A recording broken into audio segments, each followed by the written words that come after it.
sketchbook out. Yeah.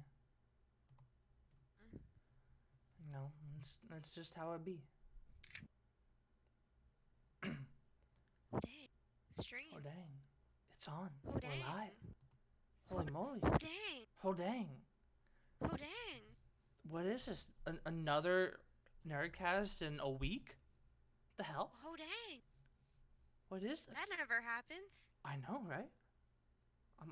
I think I'm Talon. I don't know. I don't think you are. I don't know. I don't even know anymore. Are you Tori? No. No. Who are you? What are you doing here? Gaggle Snorf. Gaggle Snorf. Well, thank you for being my co-host, Gaggle Smorf.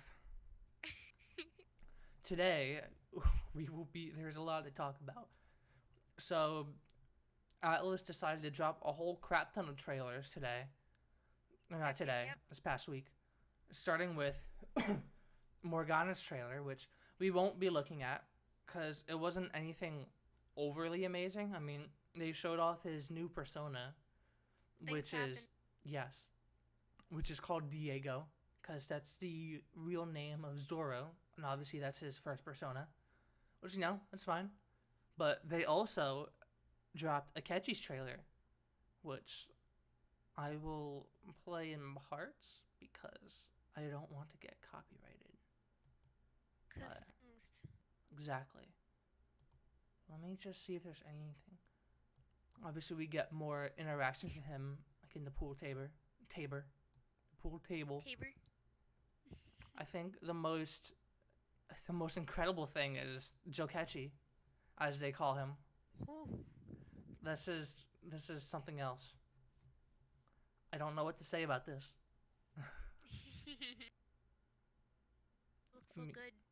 yeah, I mean, get to see. I mean, first of all, spoilers in case you haven't finished Persona 5, which But so in the original Persona 5, Akechi dies. See, there's a Ooh. yes, the Akechi you see here is a fake, and the real Akechi is the man in the black mask. But he dies after he tries to save the Phantom Thieves, which he does.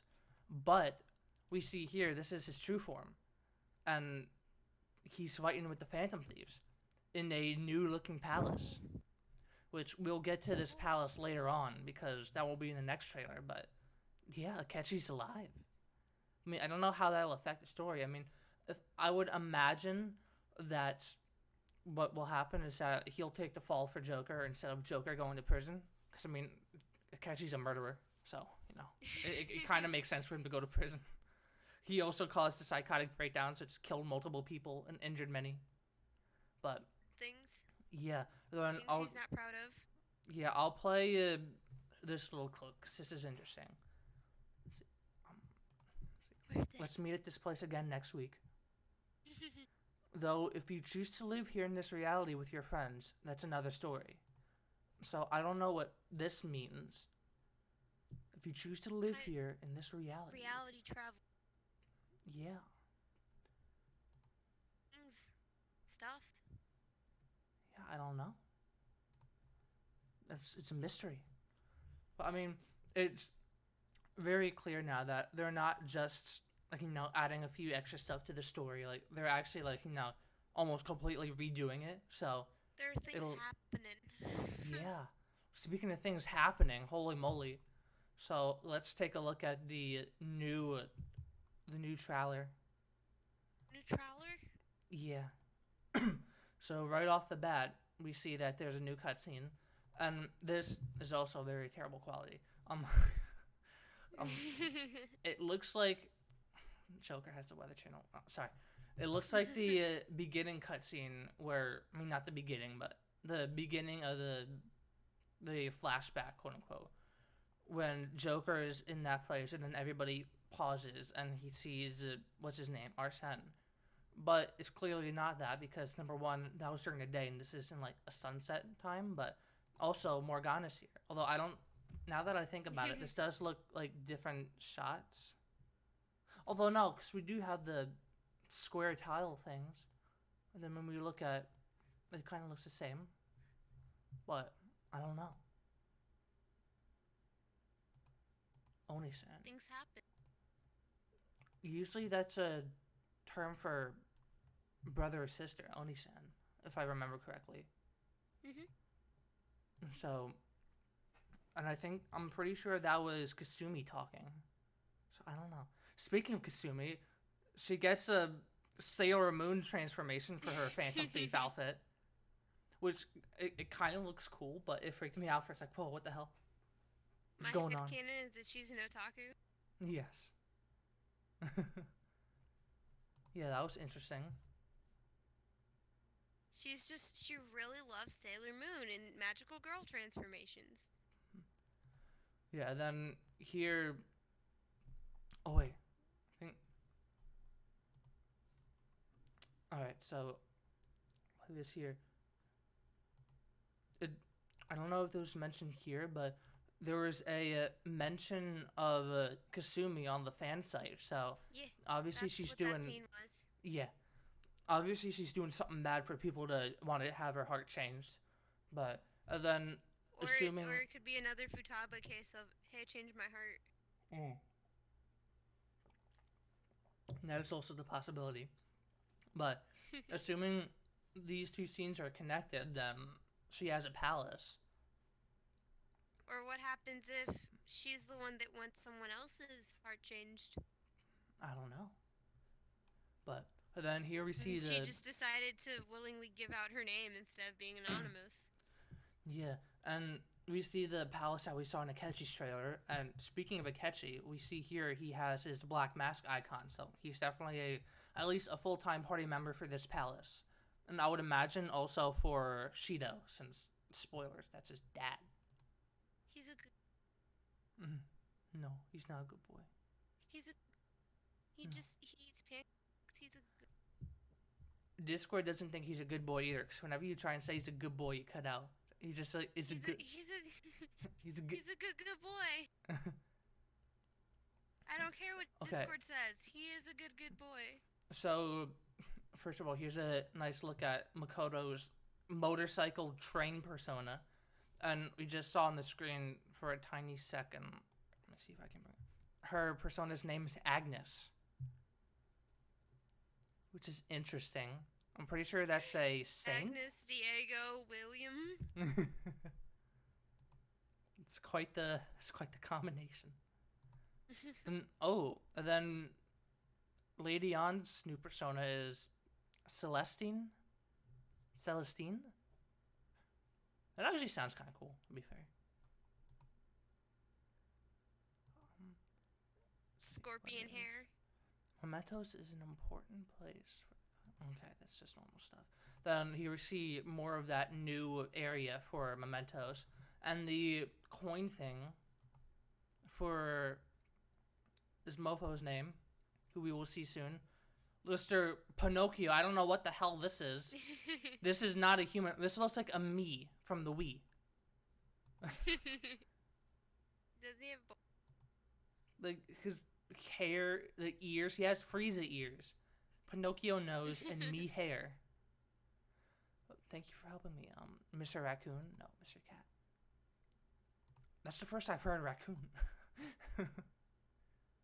First time it's been raccoon instead of cat. Yeah. And then we see a new area for Futaba's palace for the new, whatchamacallit, the grappling hook mechanic. And then a new area for the mice puzzle, which most people don't like, so I doubt people will like there being a new area for the mouse stuff. Yeah. And then we see Madarame has a new feature for his boss battle. He becomes the Power Rangers. Exactly. Look, we have the Green Ranger, we have the blue, the red, the yellow, the Gold Ranger. It is the Power Rangers. And then here we see Yusuke's new persona, which is essentially going on with a swag jacket.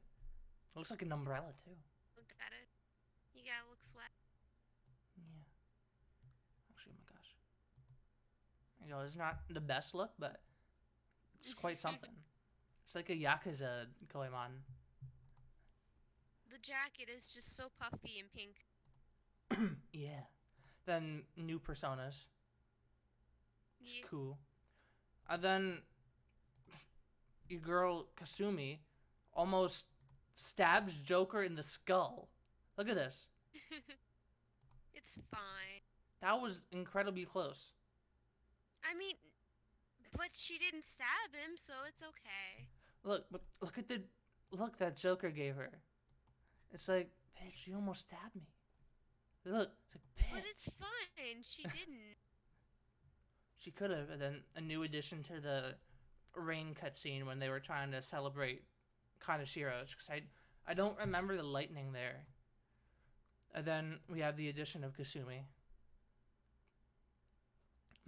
And the umbrella. Now she exists. Yeah. Also, typically with like fireworks and stuff, you don't do fireworks in the rain. Mm. Is this a typical? That's why they had to cancel. But and then here we see little bits of the cutscenes from when Joker quote unquote commits suicide. We get all the reactions. I kept running away. Sorry, I can't get rid of this. I kept running away and I kept relying on you, but deep down I always knew. Then I don't know what this is because she's not awakening to her persona. She's already in a costume. I can't stay this way.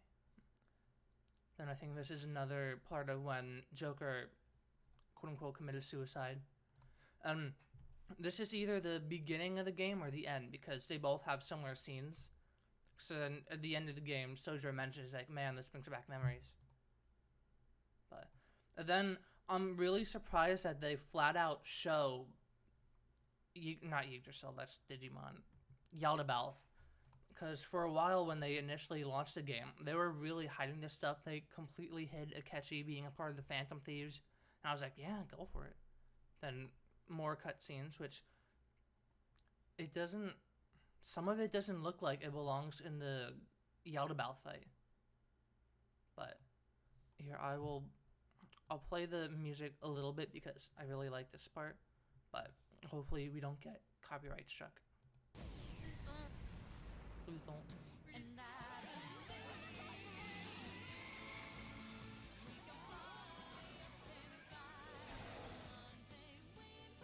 Yeah, I really like that part with Makoto. Best girl Makoto doing the driving stunts. But I actually know. Kodo. Yeah, Mom Kodo. Kawamami. But no, it didn't look like the part with Yaldabaoth. It looked like the escape scene I would imagine for, we'll just say it's Kasumi's palace for right now. But for the new palace. So Just yeah. doing things. And then we get more stuff with Takemi. We have new clothes for Ryuji in the Beeple shop. They're giving a lot of... They're giving the Phantom Thieves a lot more new clothes, which is great. But then we see Atlas giving the shout out to the salt meme. And Kawamami posing.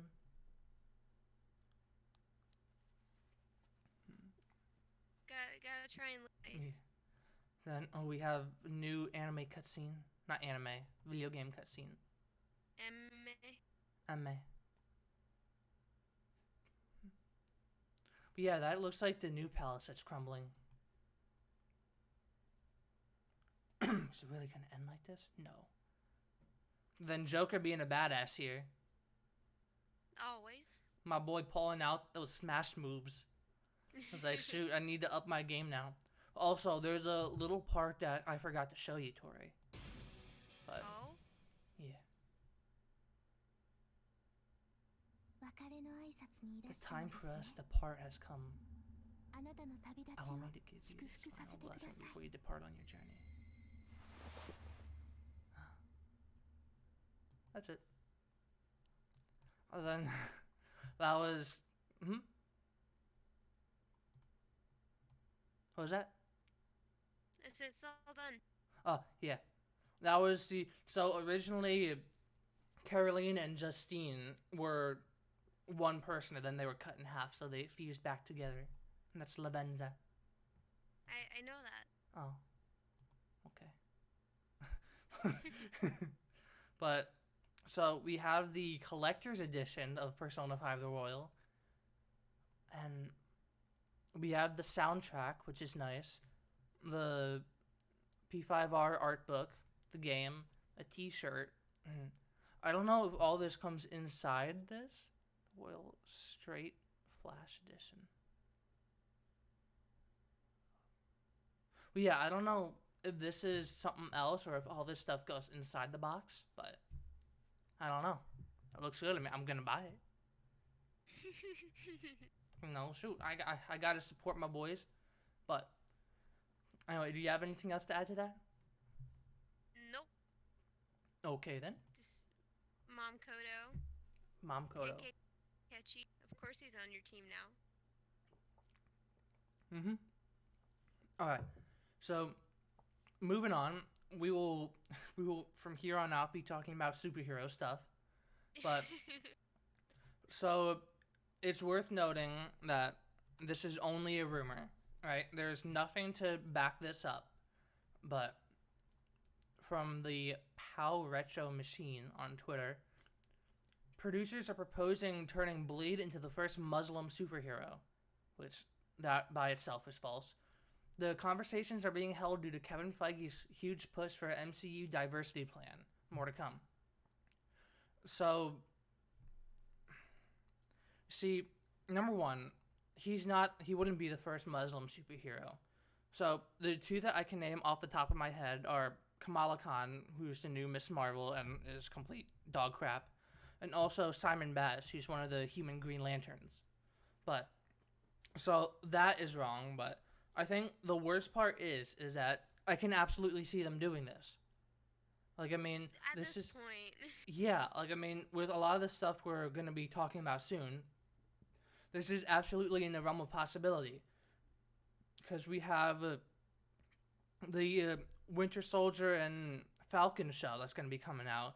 And I don't know if I told you this, but the plot for it is going to be, supposedly, this is rumors too, but supposedly the plot will be the government doesn't want him to be Captain America because he's black. And so they're going to be going against the government.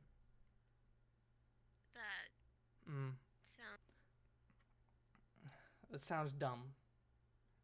But, you know, the worst part is that it's inconsistent too, because War Machine was their replacement Iron Man and he was black. Like, I mean, but War Machine. What was that? You're cutting out now. I said need more War Machine. Yeah. But, like, I can absolutely see them making Blade Muslim. And some of the comments, sorry man, I can't be hunting vampires during Iftar. I have no idea what that is. It's Islam stuff. I can only imagine. But I don't roll on Ramadan. Good Lord. But yeah, it's another terrible thing. And then to add to that, the majority of the majority of Marvel's Eternities cast or Eternals cast are race and gender swapped from Jack Kirby's original creation. So, if you're not familiar with who Jack Kirby is, he is one of the big heads, or he was one of the big heads at Marvel for a while. He helped with X-Men, Fantastic Four, the Hulk. He also created the New Gods, which we'll talk about soon, which is people like Orion, Darkseid, Steppenwolf. And he also created Eternals, which is essentially a ripoff of New Gods, which, you know, a little fun pokey stuff. But so at San Diego Comic-Con, Marvel Studios rolled out their cast list for their upcoming Eternals and revealed most of the characters have been either race swapped or gender swapped from Jack Kirby's original creation.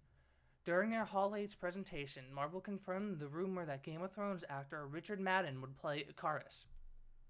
I believe he was Robb Stark, right? I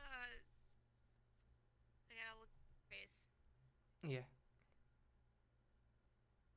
It looks familiar, but...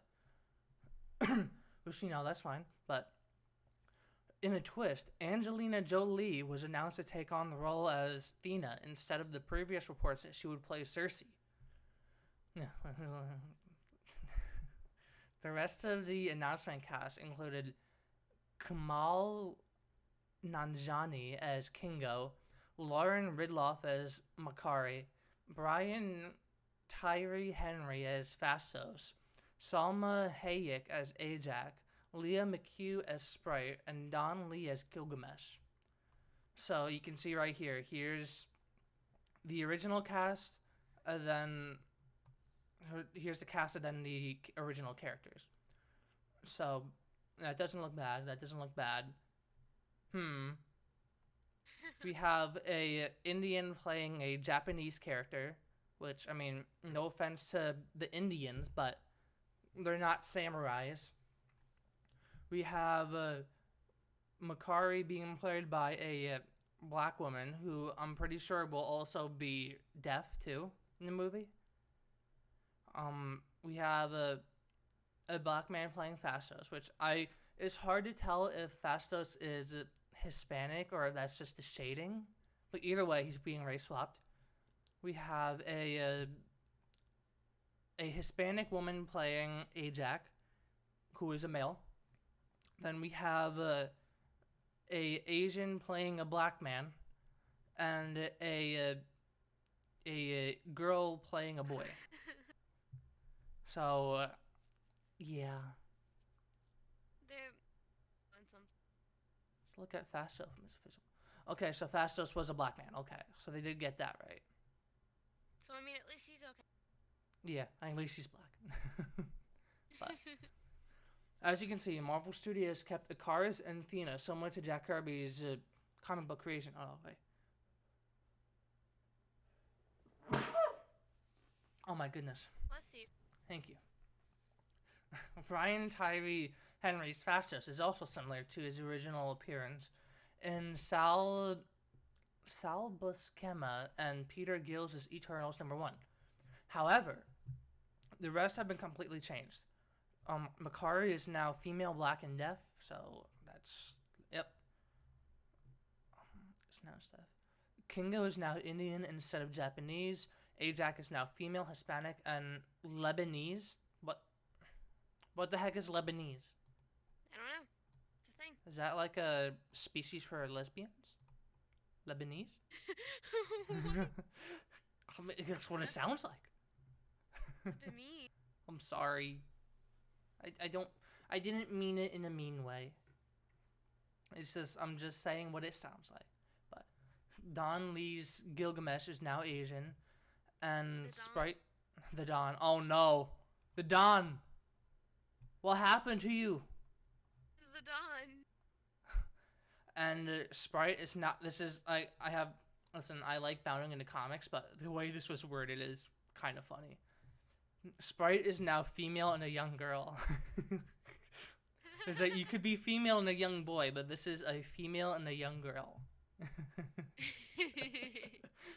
But the miscast of Kingo is such a waste, especially when you think of those they could have put in the role instead. For example, Ken Watanabe, who was in the last two Godzilla movies, has experienced playing a samurai as seen in The Last Samurai with Tom Cruise. You also have Takeshi Kaneshiro, who, if you have ever seen House of Flying Daggers, you know he had the chops to bring Kingo to life. So, it's just, it sucks. But it's Marvel now. This is how it is. Yeah, and here's another rumor, but so we have in Thor 4, we have a female Thor, we have an LGBTQIATXWVXYZ character in Valkyrie, and supposedly there is going to be a transgender female in the movie too. So that movie is sounding like the wokest thing I have ever seen. I mean, okay, now here's what they could have done. What? They could have just had dude Thor. It could have been like the normal the normal stuff for Thor, but they could have added in whatever the heck else, but it wouldn't have to be that's the main thing about their character. That could just be a small part of them. Because that's how life works. If you're a person, small parts make up one big whole. So that wouldn't be their entire character. That'd just be a small thing. Yeah, and it's like, And they could just be a new character. It's like you wouldn't have had to just swap all this other stuff around. You could have just had some. yeah, and it's like, the thing that I get a lot of is that, like, oh, well, what does it matter if they're gay? Isn't that a good thing? And it's like, I get what they mean. It's like, them being gay shouldn't be their entire character, but when they announce, like, hey, we're going to have a gay character, hey, there's gonna be a transgender woman in our movie, like, they are purposely trying to make this the point of the character because they're going out of their way to announce it. Like, so here's the thing. That's how you mess it up.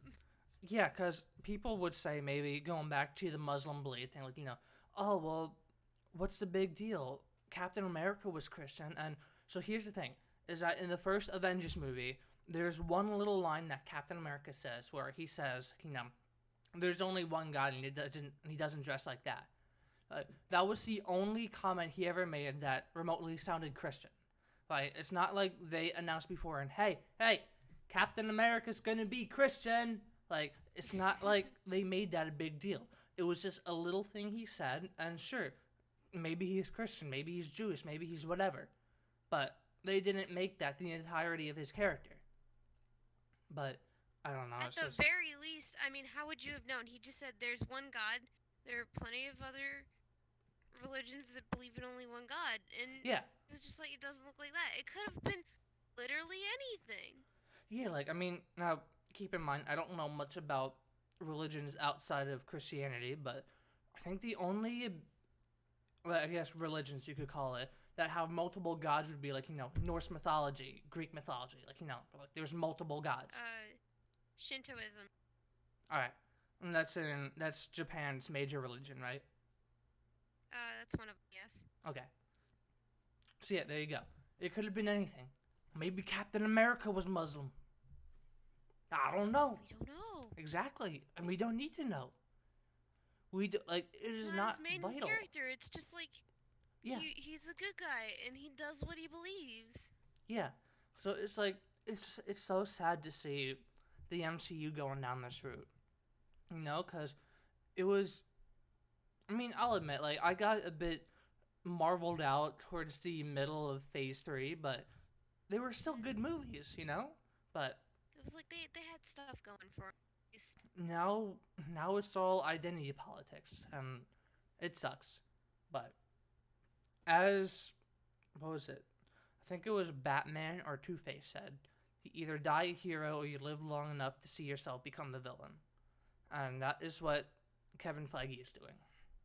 Like, here's the thing. So, if Kevin Feige retired from filmmaking after Endgame, he would have had the greatest legacy there could be in Hollywood. But now he's going to tarnish it because identity politics and money. But, he was so close and so far. But moving to DC now. J.J. Abrams might be the next take. J.J. Abrams might be the next take on Superman and Green Lantern.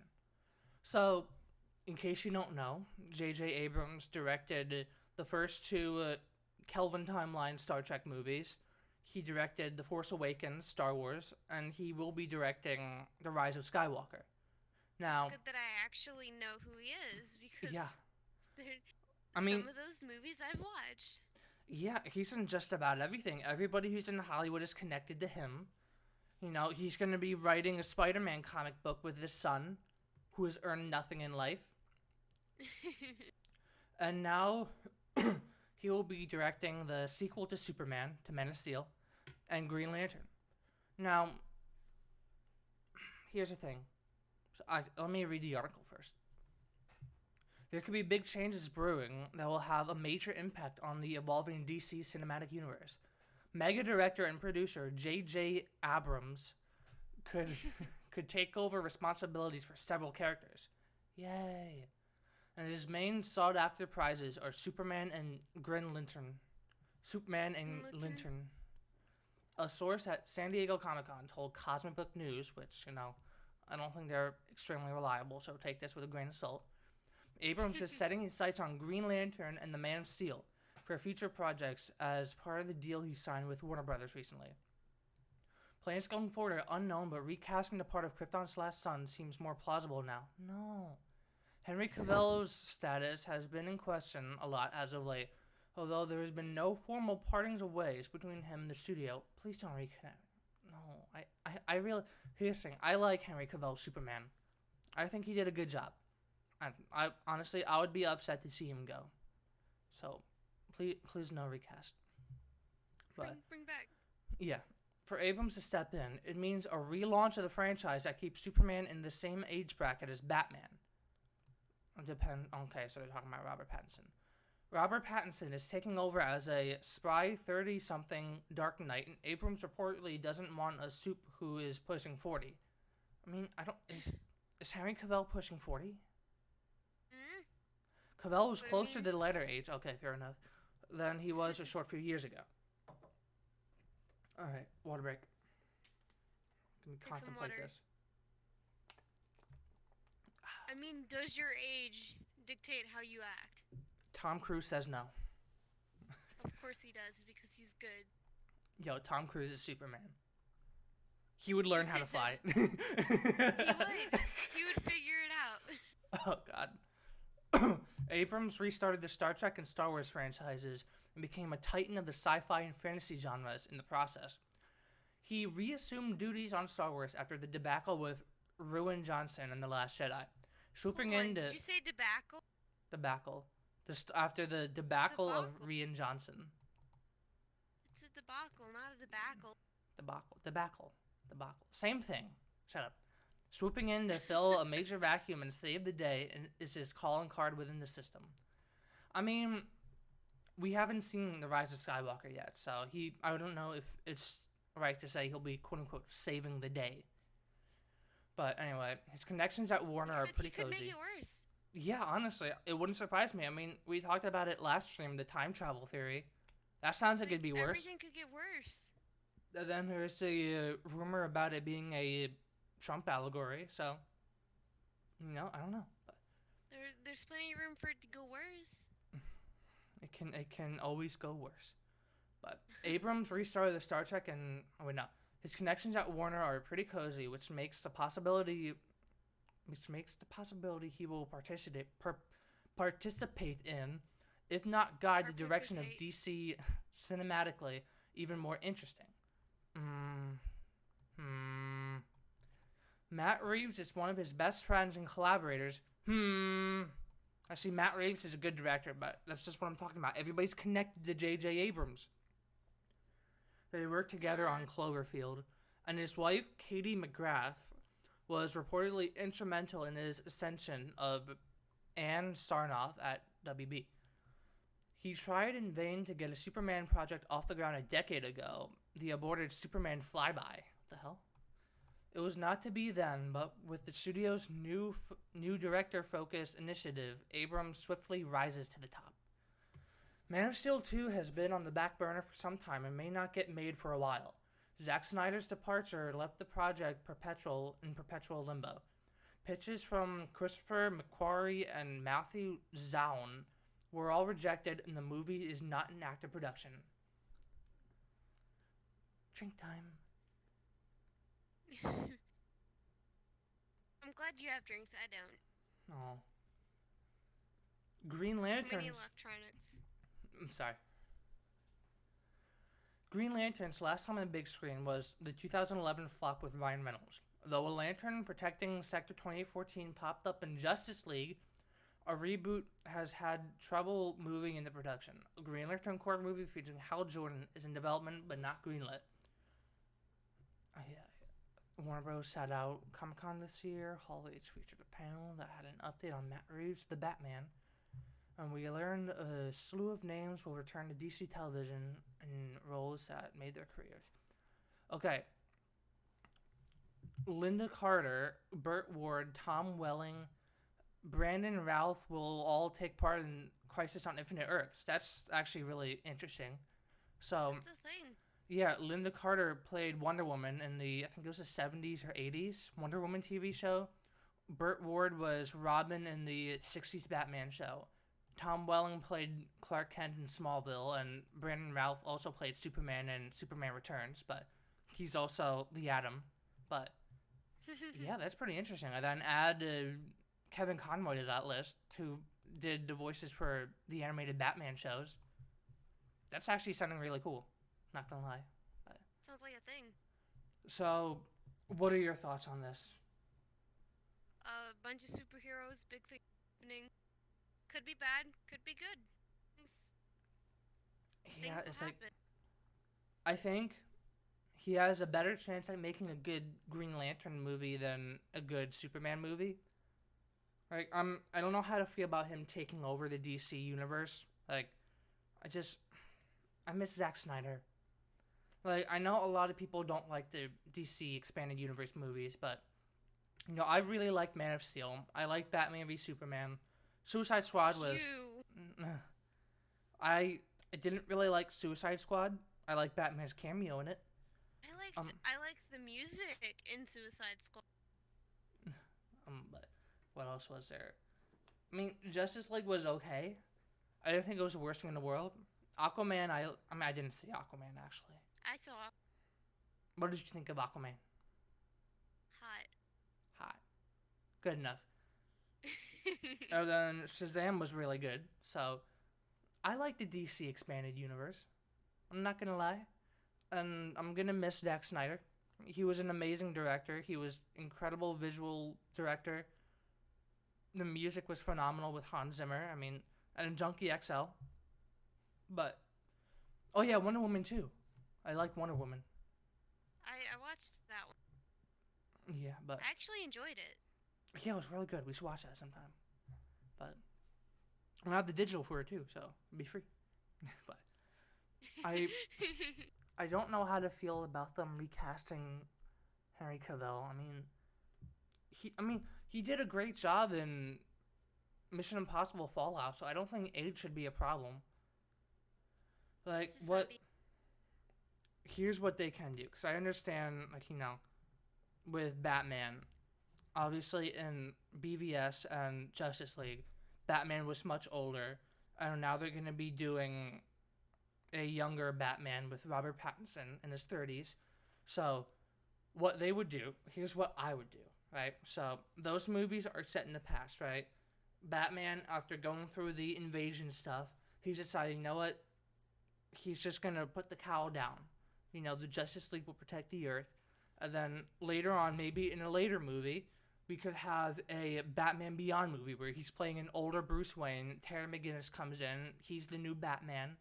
We could have something like that. So that way, Ben Affleck can still be Bruce Wayne, but he doesn't have to be, he doesn't have to put his life into it, because I hear it really destroyed his life being Batman. Oh, hello? because you gotta be super fit. Oh no. Wait, What? What's wrong? there's only audio in one ear. Oh no. Oh, okay, it's fine. I fixed it. Everything's fine. Everything is fine. But No, I like when you're playing Batman, you have to be super fit, and you have to make sure that you're physically able to look the part, yeah, and even if they use movie magic to fix even other things. You've still got to look incredibly fit, and you've got to work out, and you've got to do specific things, and eat a specific diet. yeah, That could ruin your life. and by him being an old man Bruce Wayne, he doesn't need to be physically fit. He's old. He's Yeah. retired. He doesn't need to be buff. And in It's that like way, he could be Bruce Wayne. Need to go through the effort of looking. yeah, and in that way, you can also have a much younger Batman too. So it's the best of both worlds. But So then with it's just like, hey, you've taken the place. Good for you. yeah, I hope you feel happy with yourself. but and I don't know how to feel about J.J. Abrams directing a Superman movie. Like, it could be fine, but At this point, like, they might as well just reboot the DC cinematic universe. You know? I mean, it's just, I don't know. Fix a bunch of things if they could. If they Like, the path they're going, they could do good, but they also have a lot of room for error. yeah, like, the best thing to do Things would be bad. to have a Flashpoint movie, which I don't know, you don't know what Flashpoint is. I did explain it to you a little bit, where You did. essentially Barry Allen, the Flash, went back in time to save his mother. That changed the universe completely. So, long story short, he gets it fixed. And in the comic books, it kind of served as a reboot to the DC universe. And that could be the same thing in the movies. When he fixes this, like, you can recast everybody. You can have a younger Batman, a new Superman, and all this stuff. And if you wanted to, you could It'd still be have different. Gal Gadot. You know? It's a win-win. But, you know. And then, speaking of Ben Affleck's Batman, we have some new details on his canceled Batman movie. So obviously, for those who don't know, Ben Affleck was going to be Batman in The Batman. He was also going to write it, and he was also going to direct it, and produce it, and star in it. So you can see how that kind of destroyed his life. But Spun. yes. So we already learned Deathstroke was the odds-on villain, which would have been nice. But there was a small question on the setting. What place could possibly contain a grudge match between DC's deadliest assassin and the Caped Crusader? Caped Crusader. There is an answer. Ay, ay, ay. Famed cinematographer Robert Richardson, a frequent collaborator with Affleck, Oliver Stone, and Quentin Tarantino, discussed plans for Affleck's take on the Batman, which Richardson was attached to shoot.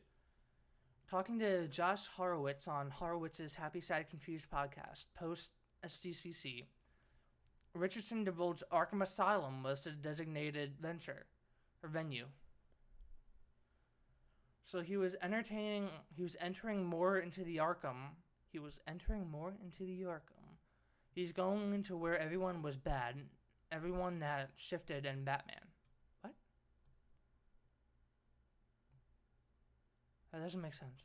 But, the intent was to plumb the dark side of the hero's psyche more than any filmmaker had previously. A prospect that Robertson admitted fascinated him.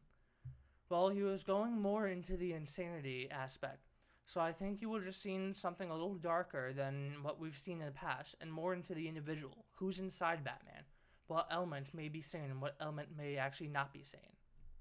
Excuse me. Richardson also delved into some of the script problems that ultimately led to Affleck quitting. He intimated the script was never quite perfect enough. There was a script, but not a loved script. There was a lot of work he was doing to it to change it. Water break.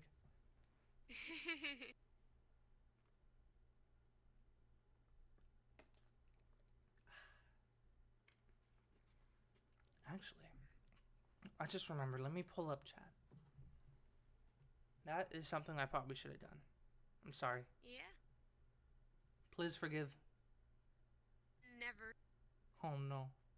There's no such thing as forgiveness. No. Okie dokie. Anyway, in terms of Batfleck, we never got a deep dive into the underbelly of Arkham, but the asylum was featured in Batman Forever, Batman and Robin, Batman Begins, and several animated movies. In the animated series, the Dark Knight paid many visits there, to the charge-in of his rogues taking up space in its padded cells. Thanks to Scarecrow, he suffered through his own extended stay at Arkham in one memorable episode. And also, we have multiple games which have Arkham in the title, so Arkham Asylum, City, Origins, and Night. Joaquin Phoenix's Joker will get to know the inside of a similarly christened facility, Arkham Hospital, this October, if the rumors are true. Ben Affleck's slow exodus from the Batman started with the dismantling of Zack Snyder's version of the DC Extended Universe. R.I.P. Zack Snyder's vision. He's not dead. First, he passed the torch of directorial duties to Matt Reeves, then left the project over creative and personal issues. And then, of course, here. And Reeves swears he will take the role. He will take. And swear. Oh my goodness, I can't speak. And Reeves swears his take. His take will be more of a detective story than previous entries, taking inspiration from The Long Halloween, like Nolan. In the vein of the classic story, Reeves allegedly intends to have 6 or more villains, including the Penguin. Oh boy. The Batman comes out on June 25th, 2021. 6 villains is a lot. Quack, quack. Quack, quack. That's a duck. Quack, quack. So, what did you think of the supposed Batman movie that would have had Deathstroke? It would have been an Arkham Asylum. There would have been plenty of villains. I would have been interested to see how they could juggle all the villains. Yeah, I mean, we saw with Spider-Man 3. If you don't do it right, then you could have some serious problems, but it seemed like they were planning for there to be that many. Yeah. So if they're planning for it, it could have turned out a lot better. Yeah, so we'll get into Spider-Man 3, 1, 2, all that stuff in a little bit. Because that's fresh. Yes, that is very fresh. But speaking of the Long Halloween, let's talk a little bit about that. Because the Long Halloween is rumored to be the inspiration for Matt Reeves, as we just wrote. Wrote? Batman The Long Halloween is one of the most celebrated and unforgettable Batman and DC Comics arcs of all time. And creatively, it was so groundbreaking, Hollywood seems to unable to get enough of it. I can't speak tonight. I can't. Narratively, they borrow pieces of it from time to time, and things may be no different as it pertains to Matt Reeves. Cosmic News, again, is reporting the Batman will lift from the Tim Sale and Jeff Loeb story somewhat. Excuse me. The interpretation is said to be a loose one, and Reeves will tell an original story focusing heavily on Batman's detective prowess. The film reportedly will feature several villains. Among the potential rogues are Catwoman, Mad Hatter, Firefly, Riddler, and alleged Big Bad the Penguin. Two-Face is also rumored and would be very appropriate.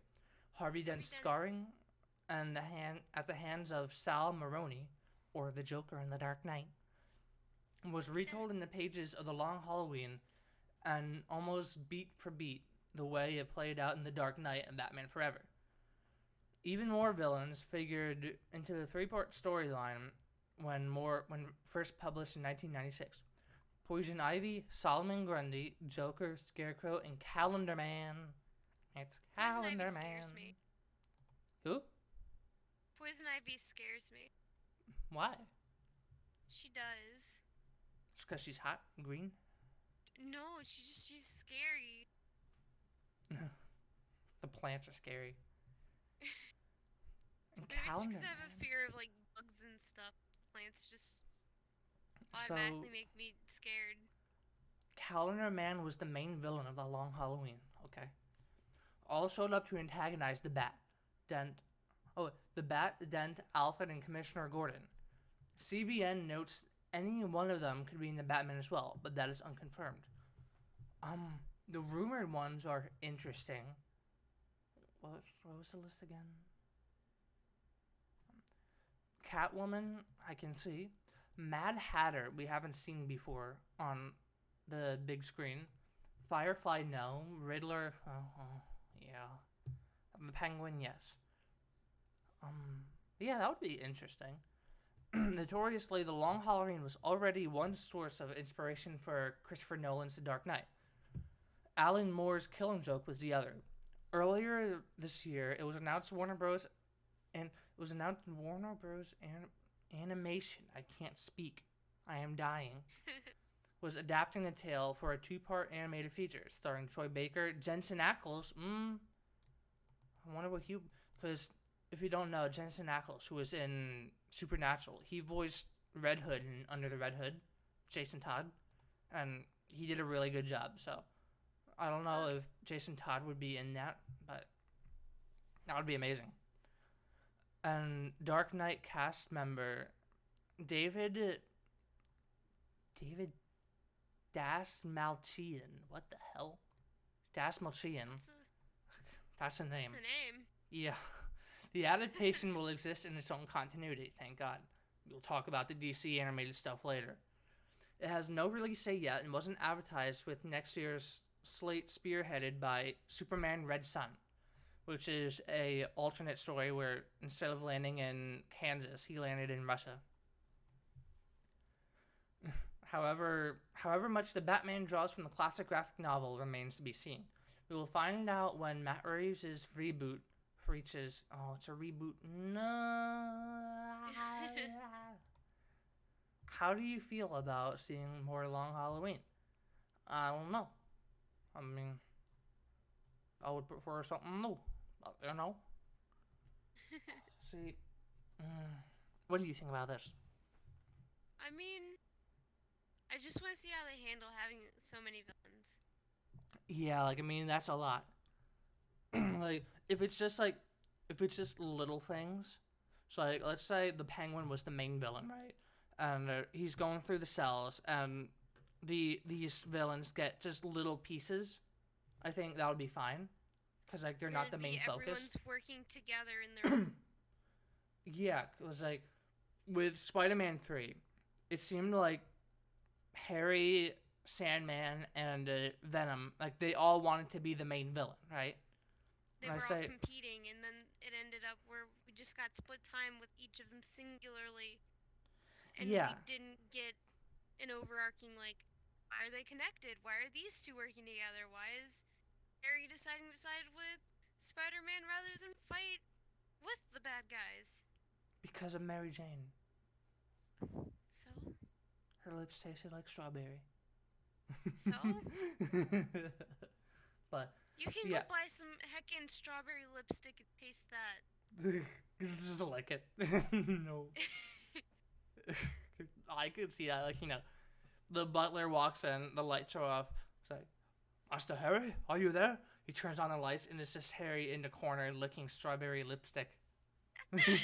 He just looks on, like, how he did, like, when he turned over the shoulder and looked at Peter, like, smiled and winked. He just does that with the butler as he continues licking. It tastes like strawberry. Go, buddy! Avenge me! No! But, yeah, like, if someone say, like, the Penguin was the main villain and the others were just, like, you know, little pieces, I think that would be fine. But I really wish Deathstroke was still the main villain. Like, imagine, so, I know the Ben Affleck movie's gone, it's done for, but I want you to imagine this, right? Remember the brutality of that fight scene in the warehouse when Batman v Superman? When Batman was taking on the criminals and he was trying to save Martha? Tori? Ma'am? I'm here. Ah. So, like, imagine that you weren't, I guess you were cutting out a lot because I didn't hear you for, like, a solid 5-6 seconds. But, so, imagine that brutal Batman going up against Deathstroke, right? That would be amazing. And that would have been a big fight. Yeah, and you already have an all-star cast of Jeremy Irons as Alfred, J.K. Simmons as Commissioner Gordon, Ben Affleck as Batman. Like, and imagine if they just, like, if they just completely retcon the Jared Leto Joker, pretend that doesn't exist, and take Joaquin Phoenix as Joker. That would have been the best ever. But no, it was not meant to be. Oh gosh. But moving on, we have news on the New Gods movie, which will be starring, I mean, I don't know if it'll be starring Darkseid, but in case you don't know, New Gods is a Jack Kirby, well, actually, yeah, New Gods is a Jack Kirby creation, which is supposed to be, like, you know, the ultimate gods of the DC universe, right? So you have the multiverse, and New Genesis and Apocalypse is outside of the DC multiverse.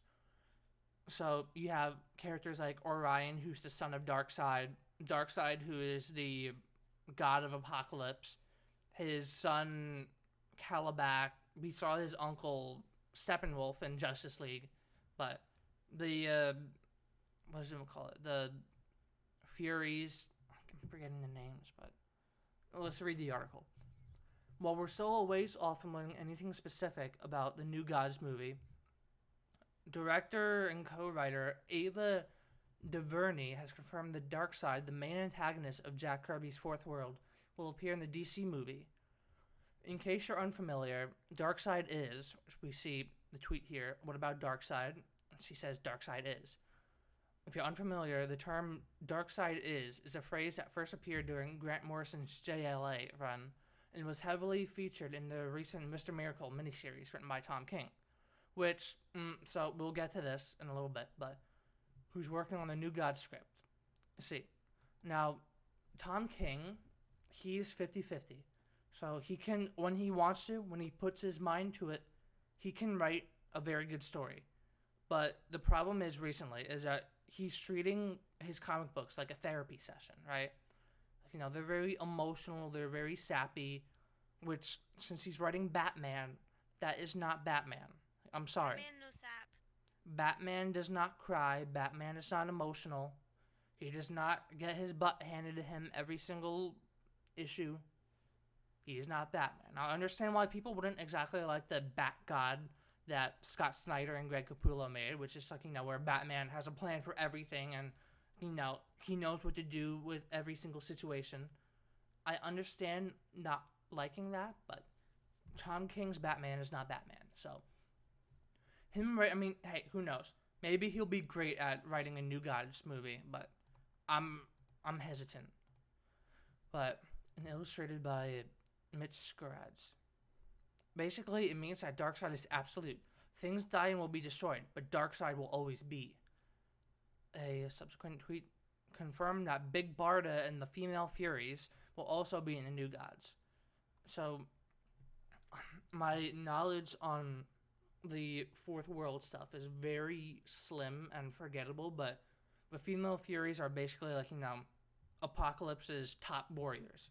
And guess what? They're all females. So, you know, it's woke. I mean, it's not woke, but it's enough to satisfy the, them, Horde of the people. SJWs. Which, I mean, surprise, surprise, they're also well written.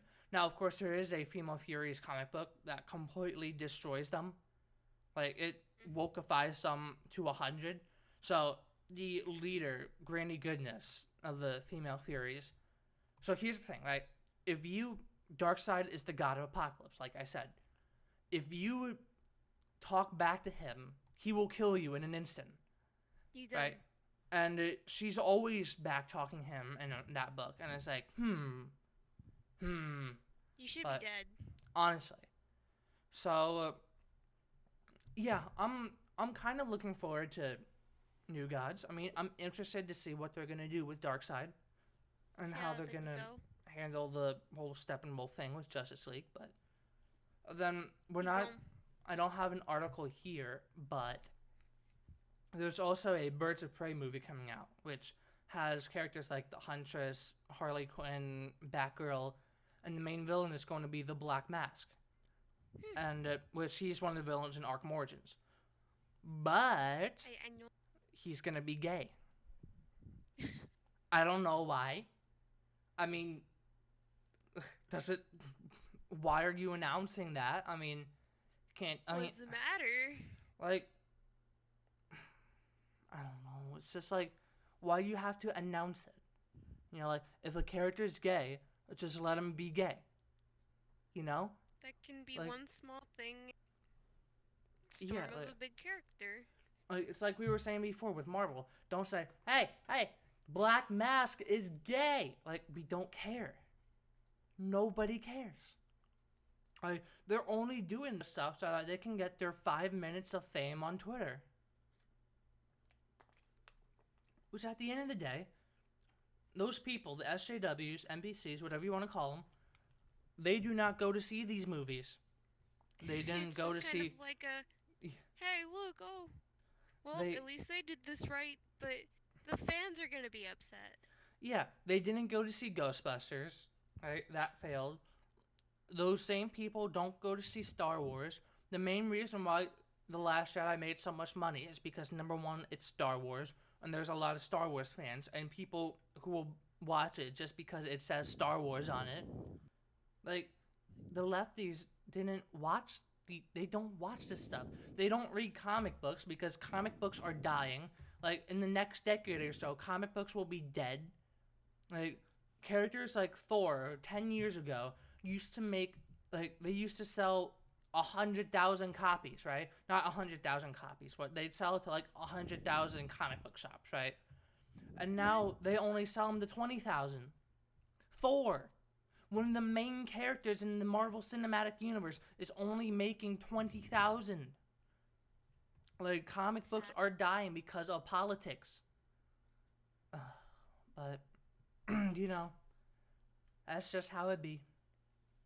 But next up, let's talk about let's just talk about superheroes. Suppa. So Oh, I have an idea. What? What is the idea? Talon Cast comic book. Talon Cast comic books. We can make your own comic book. Yeah. Aye, aye, aye. But Keep the media from dying. yeah. Well, actually, a lot of the comic book YouTubers, DNC, your boy Zach, Ethan Van Sciver, who I had showed you before, he used to do the art for Green Lantern. These guys are making their own comic books, and they're actually selling really well, like more than Marvel superheroes. Which, like, on one hand, it's like, wow, that's actually really good. On the other hand, it's like, wow, that's actually kind of sad. But so I have a list of superhero movies that we can just go through real quick and give our opinions of if we've seen them. Superman from 1978, Christopher Reeves. Have you seen it? Nope. All right. I vaguely remember watching it, and I remember kind of not liking it because it was like, obviously it was from 1978. It didn't have the best effects. Like, the fights were very slow and dumb, but I'm kind of getting the urge to watch it now because, like, of all this crap. But Superman Try 2. and see how it used to be. Yeah. Did you watch Superman 2? No. Okay. I don't watch Superman. Okay, fair enough. But that had General Zod in it. The plot synopsis here. Superman agrees to sacrifice his powers to start a relationship with Lois Lane, unaware that 3 Kryptonian criminals he inadvertently released are conquering Earth. But, yeah, I Good mean... job, dude. You gave up everything and decided to ruin your world. Have fun. But I think, like, from what I hear, that's the best one, which is actually rated lower in IMDb, but, Then Superman 3, which had evil Superman. But, Well, split Superman in 2. Good Clark Kent and bad Man of Steel. It's not great. But then Superman 4, the worst one, The Quest for Peace. But then there's a Supergirl movie, which I don't either of us have seen. Now, Batman from 1989, Tim Burton. Have you seen that? Michael Keaton?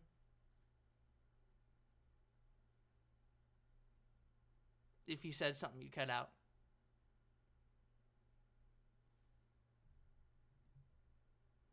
Ma'am? Hello? I think we lost her. I think she's gone. Let me just check real quick. Oh, she's muted. Never mind. I mean, we did kind of lose her, but... So, Batman 1989, I kind of vaguely remember seeing it. I don't remember much details, but I know people like it. Batman Returns. We didn't watch any of this stuff. I have not seen Blade. The X-Men movies I never completely cared for. We'll save the Spider-Man Sam Raimi trilogy for later. I've watched all of the X-Men movies. Oh, okay. What did you think of the X-Men movies? Well, I vaguely remember a few of them, and then the ones that I do remember, I absolutely. You what? I said that I vaguely remember some of them, but the ones that I do remember, I loved them. Okay, let's run through those. I don't remember exactly. It's been years since I've watched them. Let me see if I can remember. I was like a little babe. Let me see if I can remember all the X-Men movies. Okay, we have X-Men, X-Men 2, X-Men United, X-Men 3, The Last Stand. The one that had the problem, and then like I think it had something to do with time, and Storm was. People were dying and stuff, and sad things were happening, and I think that's Days of Future Past. that was. No, it's just the way you described it. Like, you just explained every single movie. The one that had problems. The one that had problems. The one where there was a problem in the movie and the heroes had to stop the problem. You just explained every single movie. Okay, so there was a problem. I'm glad you figured out which one it was. There was a problem in the movie and the protagonist had to fix it. But, I remember it specifically having to do with Wolverine. Okay. We'll save the Sam Raimi Spider-Man movies for later. Have you seen the Blade movies? No. Okay. And the very first Tim Burton Batman movie? With Michael Keaton? Don't know. You're gonna have to explain the movie to me for me to either remember or say heckin' no. I don't think I've seen it. Like, if I did, it was a long time ago, but it had Jack Nicholson as the Joker, Michael Keaton as Batman. These names do not tell me anything. Batman themes. Well, anyway. The 2003 Hulk movie, we have not seen. I have. Oh, you have? What'd you think of it? I've watched every Hulk movie, but... Oh, this was the one with Eric Bana. Sorry. So, I do remember some of that movie. I remember it not looking as good as most do now.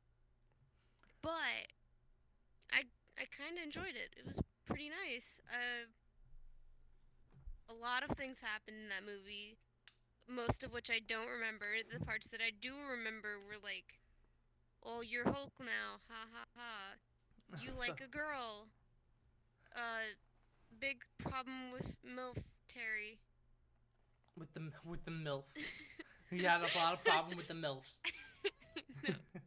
But no, the military. But things happened. There was a big fight.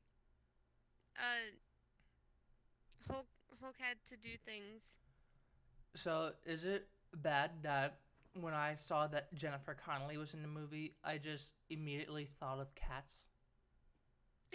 Oh no. This is the legacy of Cats. Whenever you see their names, like, oh hey, everything. that person was in Cats. Oh no.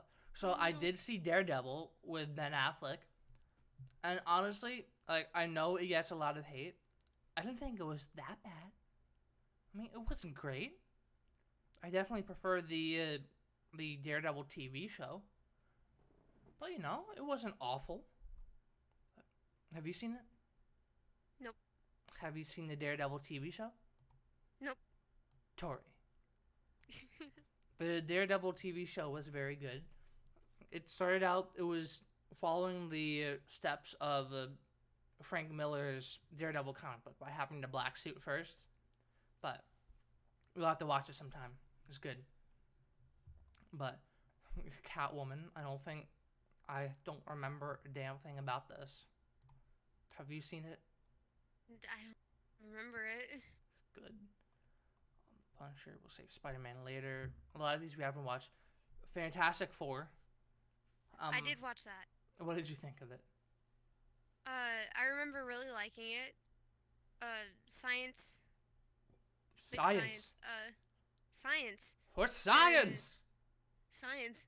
And when they went up in the dumb, I don't know if it's a or whatever the heck it was, but it was cool that when they were all going into their pods again, and each of them got different aspects of elements thrown into their pod, so when they got back, that's the elements that their bodies like Wait, suddenly Tori, had.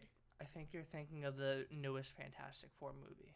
No, like probably. Yeah. Probably. I'm talking about the one from 2005 with Captain America. I don't remember that. It's like, That's I too have it far on the back. 2005 screen, and you're explaining the plot for the 2014 one. I'm like, wait a minute. Something's not right.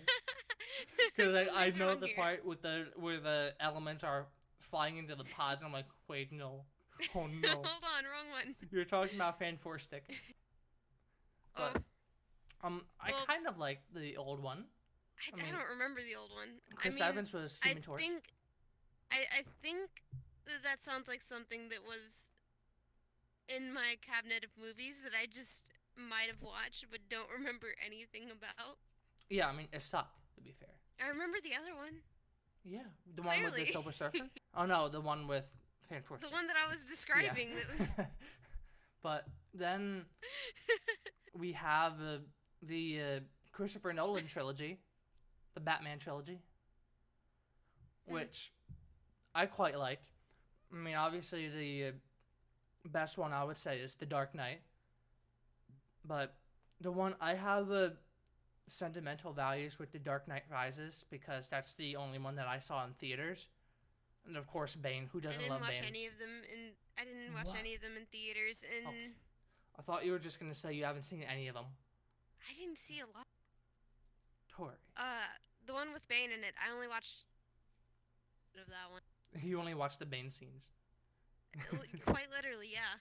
Oh no. If Bane was on the screen, that was the part I was watching. I didn't watch anything else. Dear Lord. Well, we'll need to fix this. But Batman Begins, I thought it was fine. I mean, I didn't entirely love it. I mean, Liam Neeson When we get back to 2014, let me just say, I love Fantastic Four. Wait, you actually like that one? Yeah. Oh my goodness. I don't care if you don't. I actually like it. Oh no. Ra's al Ghul is the villain. I thought he was fine. Scarecrow. The Dark Knight. No, obviously Heath Ledger's Joker was one of the best there ever is. Probably ever will be. The Dark Knight Rises. I know a lot of people don't like it, but like I said before, I quite like it. Superman Returns with your boy Brandon Routh. Oh no, Kevin Spacey was in it. Oh no. No. It's too rapey now. Oh no. Kevin Spacey's looking at Superman's butt. No. Oh no. Ghost Rider. I actually do like the Ghost Rider movies. I'm not gonna lie. I remember everything about Ghost Rider. One. The second one, I watched it actually not that long. I didn't like the second one. Yeah. But all right, well, since we have Spider-Man 3 on screen, why don't we talk about the Sam Raimi trilogy? So, with me, let me give my perspective first, right? So, it was my birthday this past Wednesday, and for my birthday, I wanted to watch the Sam Raimi trilogy, as you do. That's just how it be. So, me and Tori watched it, and since I watched it, we watched it all in one day. It gave me perspective on, like, you know, how a lot of it ties in well, because before I watched it, like, you know, every couple of days. But I still think that Spider-Man 1 is the best, in my opinion. I mean, I like it the most, at least. I mean, who doesn't like Willem Dafoe? Pizza time. That's Spider-Man 2. Pizza time. And, of course, the other Spider-Man 2 meme. Avenge me! No! Brilliant, but lazy. But Spider-Man 2 was also a great movie. Honestly, a lot of the Aunt May stuff was very emotional. It got me sad. When she forced him to take the money, because it kind of reminded me of my mom a little bit. But and then the scene when Peter has lost his powers and he's trying to save the little girl from the flaming building, and he's about to fall, and the little girl tries to help him You up. know what it made me think about? What? You know what it made me think about? Okay, so it reminded me of, I think it was the first movie when he went to the burning building and Willem Dafoe was Yeah. there. God, imagine if it was I him. thought about that.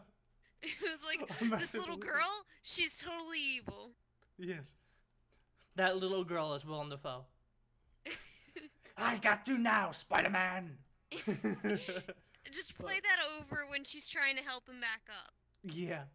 I'm surprised that's not a meme. But, no, I thought Doc Ock was a great villain. I like how he progressed. Yeah, and the progression of Harry Osborn as a villain was very nice. Like, he started off just I hate Spider-Man. Spider-Man killed my dad. This doesn't change anything. And then progressively starts going insane. Yes. And then it's like, oh my god, my dad was evil. You know what? That's okay. I'll be evil. Yeah, then we go on to Spider-Man 3, which I understand why people don't like it, but I have a soft spot for it. I like it. You have a soft spot for it. I have many ideas of how it could have been done right that they just chose not to. Yeah, so I thought the best parts of it was Harry Osborn and Sandman. The movie would have been a lot better without Venom, to be honest. But then we couldn't have gotten the jazz scene. Now dig on this. You know what? You know what I really would have liked? What? If they had connected the villains, or if they had decided after they killed a villain, it was dead. Yeah. It was like, Yeah, stop better. bringing people back. It's like, oh, we killed Sandman with water. Tori's theory was right. Sand and water don't mix. But no, he formed back up into Mudman. Mudman. But and that's how you ruin something that was beautiful. And then Harry should have been dead, but he wasn't. Yeah, but if I'm okay with that though, because I love Harry. If Sandman didn't live, we couldn't have known the truth about Uncle Ben's murder. It wasn't a murder, it was an accident. I don't care. But, alright, so, what's your opinions on the movies from 1 to 3? 1, I actually liked it. What did you like about it? 2, about it? Yeah. There was meaning. Things happened. And I like the fact that he wasn't perfect. He was like, oh, I'm gonna get money by going to this wrestling match. And then things start going a little south, and he's like, I say, match, what's wrong here? And then he wins anyway. But then the guy was mad, and he got like a normal human being. Peter was vengeful. And then when the guy gets robbed, and he's just like, I'm not gonna stop him. What's that concern to me? And then Uncle Ben dies. I missed the part where that's my problem. And then Uncle Ben dies, and then he's like, oh my god, it did matter. And then he straight up kills a dude. Listen, he killed himself. Hold on, that's the most relatable superhero ever. He killed a man. Killed the man he didn't even kill his uncle. He killed the wrong man. He killed the wrong man. How is that for guilt? That's great. Yeah, you want to talk about him not being perfect, just look at Spider-Man 2, but you were going to say something about it. I was. Okay, so Spider-Man 2, I actually didn't mind it that much. It was pretty good. Mm-hmm. I remember when I was telling you in time what I thought about him. For Spider-Man 1, I was like, it's pretty then okay. Spider-Man 2 was pretty good. Mm-hmm. At least there was some progression. And then Spider-Man 3 was pretty trash. Oh, yeah. But, so, what are some of your opinions on Spider-Man 2? Spider-Man 2. I actually enjoyed it. I love Harry. I love him so much. He's like my baby. Shut it I off, love him. Otto! Shut it off! Also, Spider-Man 2 gave me the realization that if I were Mary Jane, I would have really made people hate kidnapping. Ay, ay, ay. I could kill you. Do it, you won't. But then the fabled Spider-Man 3. What are your It's trash. opinions on that? It's You're trash, trash. Brock. It's trash. You're trash, So, Brock. What did you say to me? like I was saying, so if they had killed Sandman, Sandman's dead. Spider-Man's killed 2 people. That's awesome. And then there's the fact of like, oh, Harry should have died, but I'm okay if Harry doesn't die. It's just like he's my boy. I love, and I seriously love Willem Dafoe. Mm. But then there's like the whole thing with Venom. They could have done anything with Venom. They could have made Venom a side plot. They could have made Venom a huge character that was like had its own intentions, and whenever it took over people, changed their wills to match what it wanted. You could have made Harry Osborn Venom.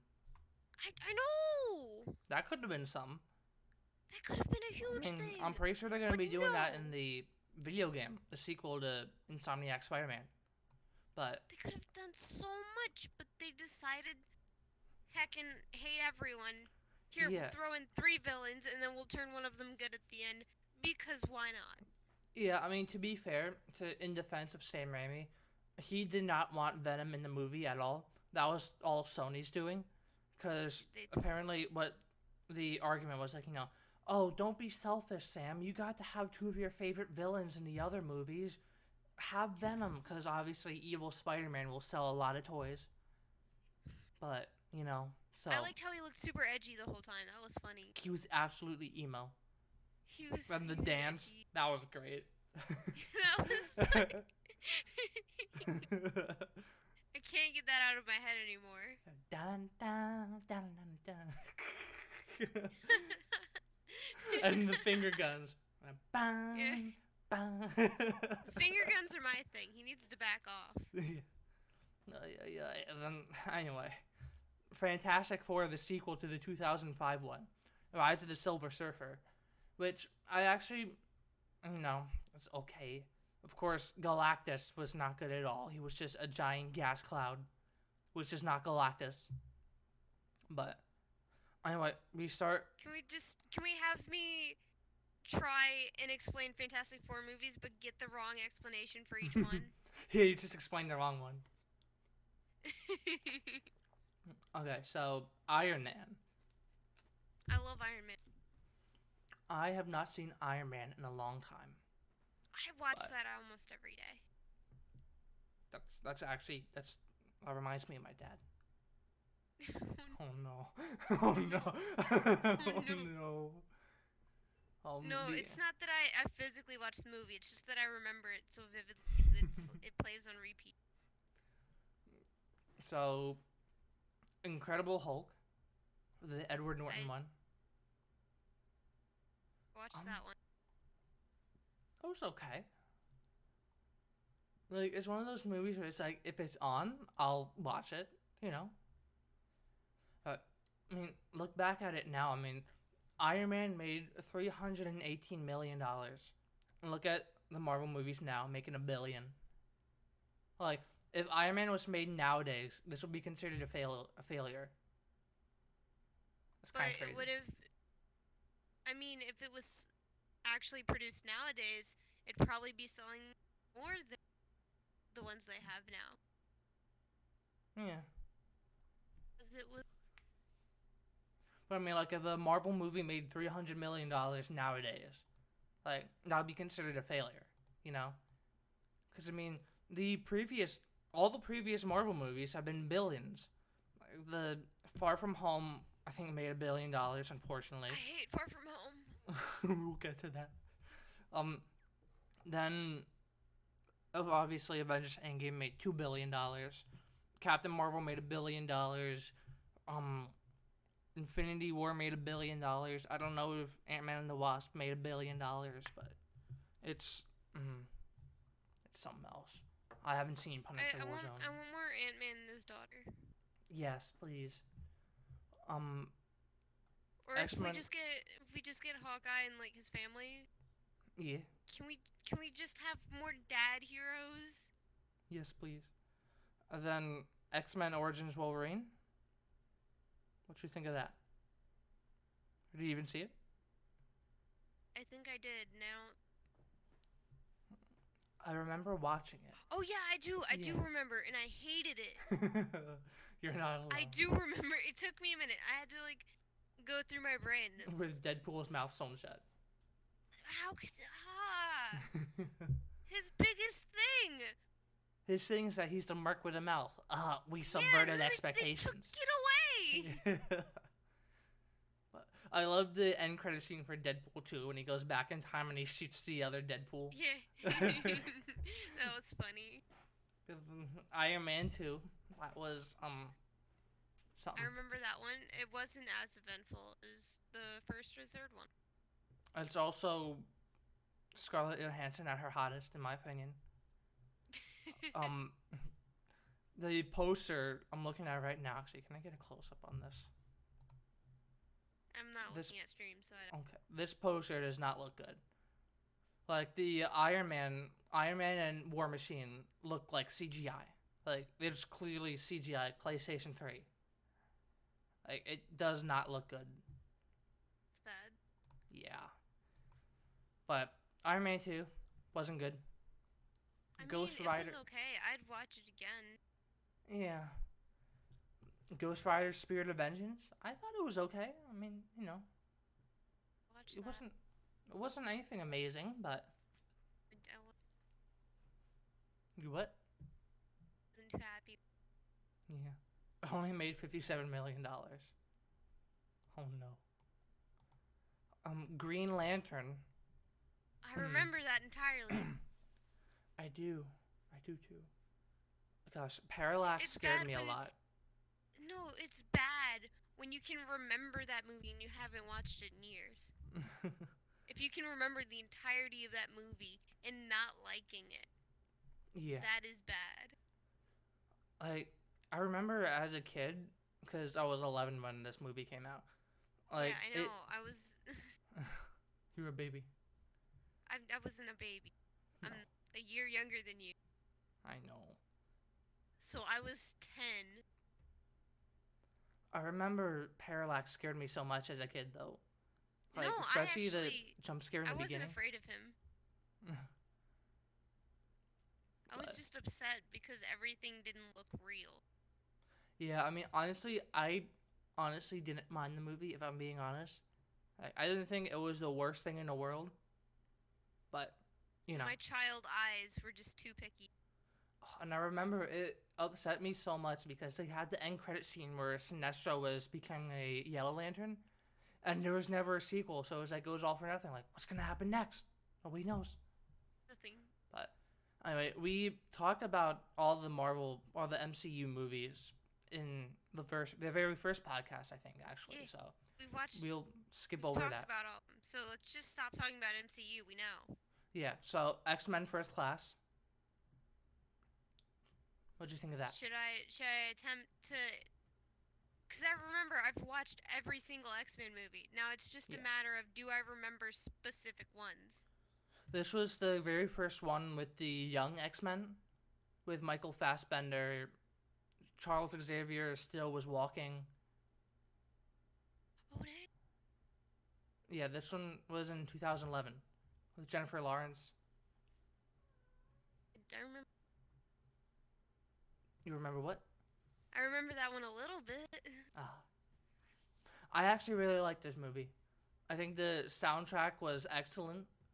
I think the actors did a great job. James McAvoy, Michael Fassbender. The only thing that I really remember about it was the music. Well, hi. Props to the composer. I mean, if they can make a 10-year-old remember the music for that movie Yeah. 8 years in the future. Yeah, actually, one thing I really do not like about the MCU movies is that most of them don't have a consistent theme song. Nope. Like, I mean, props to the Avengers for having a consistent theme song. Like, whenever you hear that, you think of Avengers, like, that's Avengers. And with Captain America, he mostly had a theme song. I mean, kind of. But the other heroes, like, with Iron Man, the theme that I relate Iron Man to is the one from the third movie, like like that's not his theme song for the entire trilogy though. No, I remember. I'm trying to remember who sings this. There's an actual Iron Man song. Yeah, Ozzy Osbourne, I think. I don't. I don't know. I am. That's one, right? Yeah, That's the only song that I can ever think of for Iron Man. But I mean, Thor doesn't have a theme song. Heckin' no. So it's like that's something that I really commemorate DC to. Like when I mean, even like whether it's classic Superman or new Superman, like whenever you hear their theme song, it's their theme. You know what I miss? What? Spider-Man theme song. Oh, which one? You know. Down, down, down, down. Oh, that was so good. The Sam Raimi movies were so good. But speaking of Spider-Man, the Amazing Spider-Man with Andrew Garfield and Emma Stone.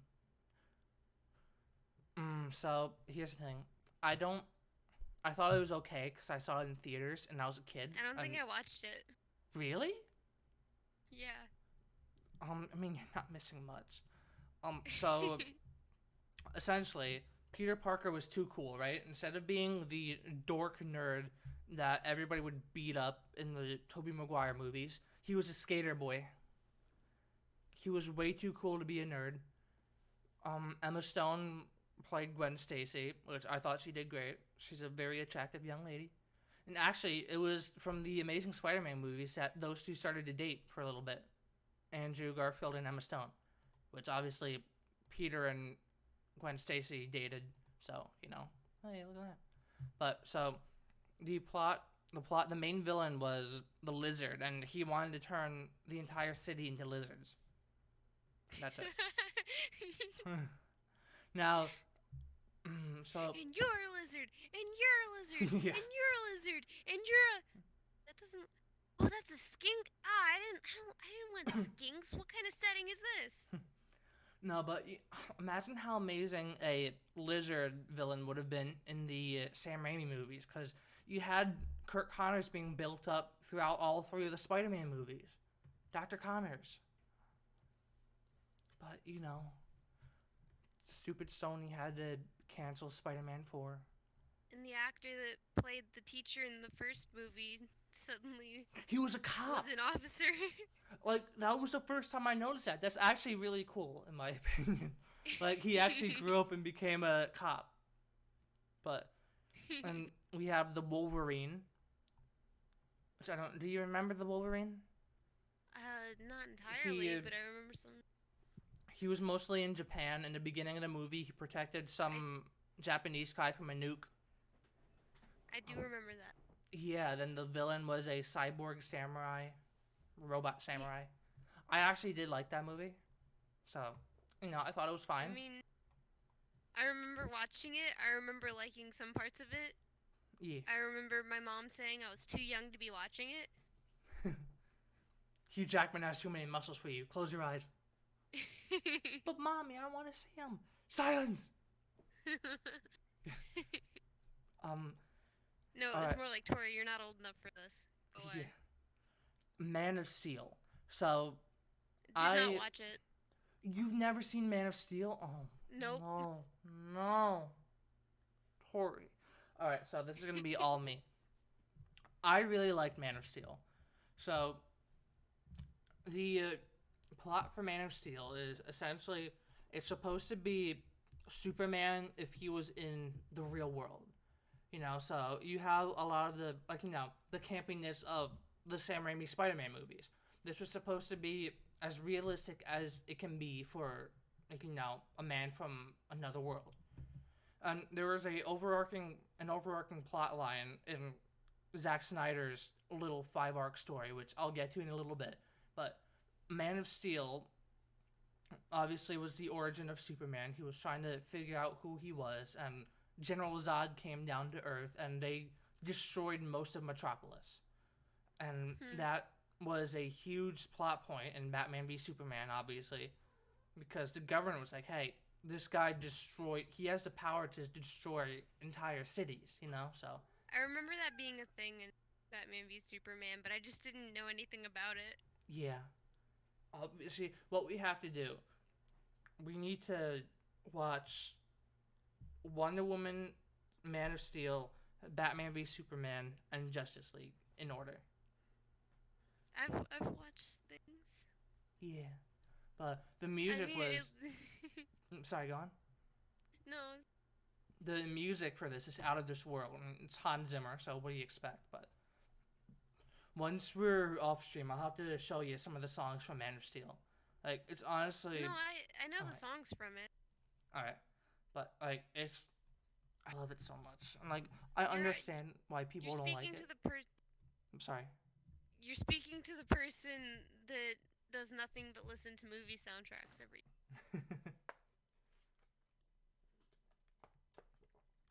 But I liked it. I understand why people don't and why they think, like, this movie is so un-Superman. Because, he's a very smiley character. He represents hope and all that stuff. But as an interpretation, I thought it was fine.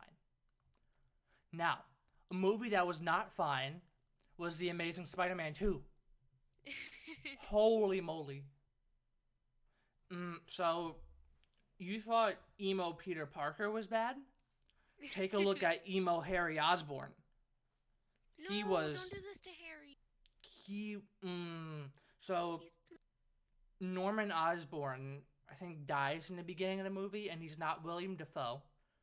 There's some goblin virus that the Osborns have, right? So, Harry Osborn is trying to find a cure for it, and it turns out Spider-Man's blood can save him. But Spider-Man refuses to give him his blood because then he would know that he's Peter Parker. So then Harry Osborn becomes the Green Goblin, and that leads to Gwen Stacy's death, which is that was probably the best scene in the movie. And not because I don't like Gwen Stacy, I really do. I think I much prefer her to Mary Jane, but just the way Mary Jane hair color changes every... Honestly. Like, for most of Spider-Man 3, it was nice. I like Spider-Man 1. Spider-Man 2 was way too orange, but... Anyway, this is not about Mary Jane and her bralette shirts. Amen. This is about Gwen Stacy's death scene, which I think the way that was directed and handled was very nice. But towards the end, he quits being Spider-Man for a while, but it only lasts, 15 minutes or so. I don't even think it was 15 minutes. It was probably, 5 minutes, right? So, compare that to when he quit being Spider-Man in Spider-Man 2. That was for, the majority of the movie. Yeah, so, when he came back, it was yeah, he's back, But, so... I quit. Oh no, they're in danger. I guess I don't... And, of course, this had the same problem as Spider-Man 3. There was Electro, there was Green Goblin, there was the Rhino... There was way too many villains. Stop throwing everyone in the same... So, what's his name? Electro's reasoning for being a villain was so dumb, too. So, he became evil because Spider-Man didn't show up to his birthday party. I'm not joking. I'm not joking. That is the truth. That is what happens. It's not even an exaggeration. You didn't show up to my birthday. Now you must die. Honestly. We talked about Days of Future Past. I did quite like that. I feel like that was the I did like that. I have no understanding of the passage of time. I feel like that was probably Hugh Jackman's best Wolverine costume because of little bits of blue and yellow. But you know, that's just how I it be. remember. Okay, Fan Four Stick. Here you go. I'm gonna let you shine. Explain to me the plot of Fan Four Stick. Okay, so there's these people, and there's this bunch of science stuff, and there's this big old machine with these 4 pods. Or was there 5? There. Anyway, there was pods. there's this big pod with four pods. Was it 5? No. I'm sorry. but there's this huge thing going on, and they were talking about how the specific people that were going to go in it, and there was this huge problem with it. And they were talking about how they weren't sure if it was going to be stable, but they had a good feeling it was. And then they sent the people there, and they get there, and it's like, oh, this place is so cool, blah blah blah. And when they get there, and it's all these different things are going on. I think there was a 5th person. I think it was Doctor Doom. And there was a 5th person. I think I remember, because that was the villain. Yeah, Doctor Doom. Yeah. Anyway, so they go, and they're realizing this planet's not so stable. Things are bad. And they get back into the pods, and I think that's how Doctor Doom had a problem. Yeah. And because he didn't make it this big bad. And they all get into their pods, and they have different elements that go into the pod, and then they get back, and things are wrong. So, stretchy man, big, good nerd man, Mr. Fantastic. he's trying. Yeah, I don't care about his name. So he's trying to build a machine to bring him back to normal. Big bad fire boy is like, ha ha ha, I'm the cool dude. I'm gonna be famous, and look, I'm a Human Torch. Ha ha ha, I'll light you. And he's just being all cool and stuff. And then Invisible Girl is having problems because she, even if she goes invisible, her clothes are still there. So that's a problem. And Stretchy McStretcherson is trying to help Rock Dude not be Rock Dude. And Rock Dude tries to find a lady because he's so sad and alone. No one will ever love him because how dare he not be beautiful? It's because he doesn't have pants. And he's too big to fit, like, all of his clothes. He's too big now. So, and then when they were trying, the Stretchy Man was trying to use the machine to turn himself back, and it just made it worse. Then he became, like, gooey man. Oh, no. And he had to get back to normal. And that happened. And then, fifth dude, he was big bad. He was evil now. And he was, like, becoming one with the planet. He was becoming one with the planet then. And there were some problems. So they had to try and defeat him. And they could only do it together. Oh, boy. That's the most I remember. And then, of course, there's the big blue beam at the end of the movie. Yes. Because, you know, this is a sci-fi. Excuse me, sir. Can you not? Goodbye. Come on. I'm glad that I can at least say that. At least I know that much. But, anyway, the next movie is Deadpool 1. I remember everything about that one. I like that movie. Yeah, I actually really like that too. Please don't ever have to make me talk about that ever again. Talk about what? Just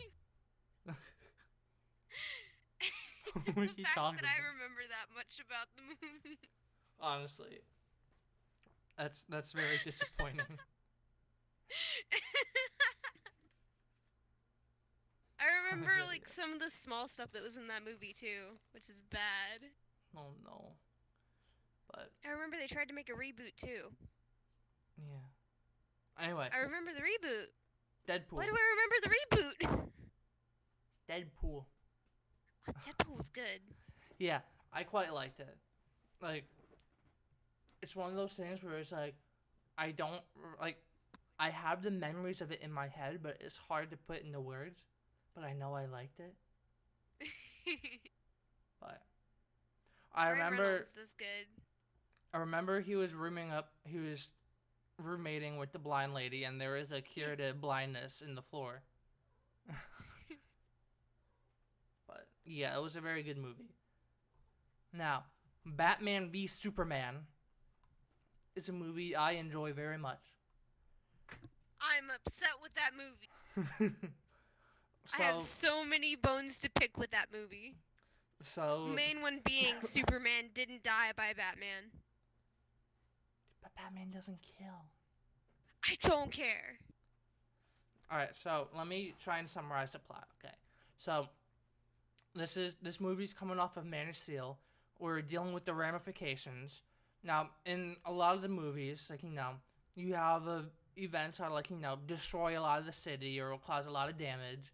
And for the most part, we don't deal with the after effects. Of course, we did see some of those in Spider-Man Homecoming, but for the most part, it's not seen, right?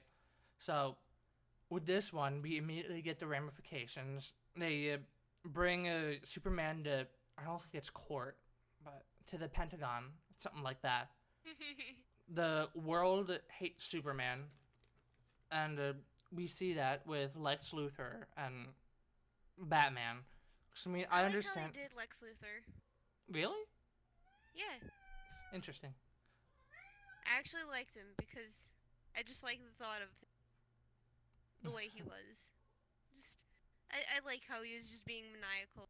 Just sitting back and watching things. Yeah. Then, of course, Wonder Woman gets introduced there, where she gets her iconic theme song. They fight Doomsday in the end, and Superman sacrifices himself to kill Doomsday, which was a very sad scene, in my opinion.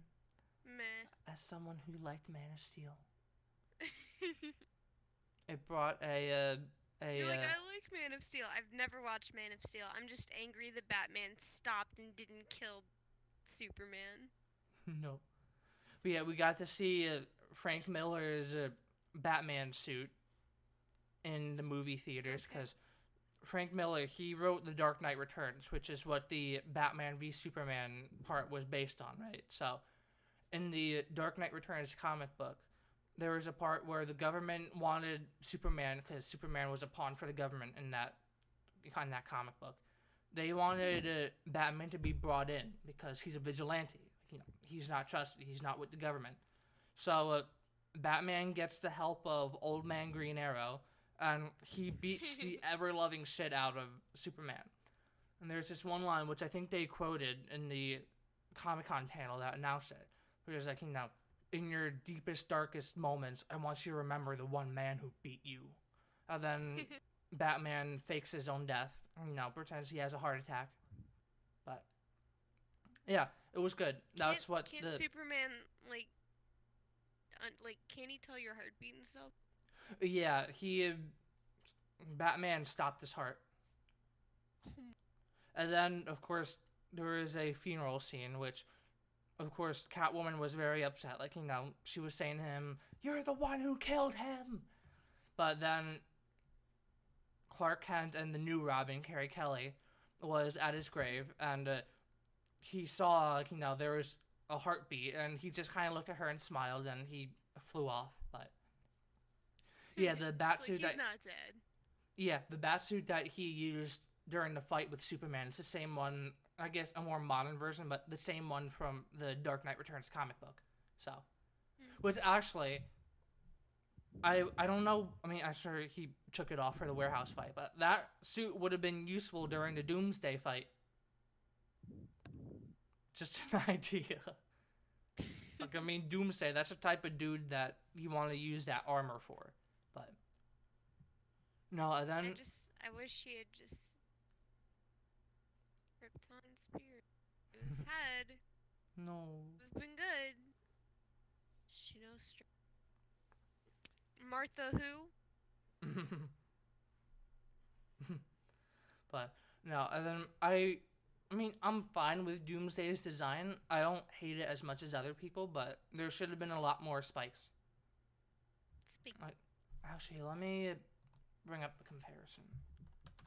Doomsday comic versus movie. Oh gosh. Let me see if I can find a decent picture. Alright, so you can see here on the stream. I'm not watching stream, so. How dare you? I did my work. I spread it around. I don't know what you want. I want everything. But you can see It's here, too bad. there's not a lot of I don't know what you would even call them, like stone spikes. Doomsday usually Speak has. big. Wait, what did you say? What? You sounded like you said spikes and dick. Like, wait, what?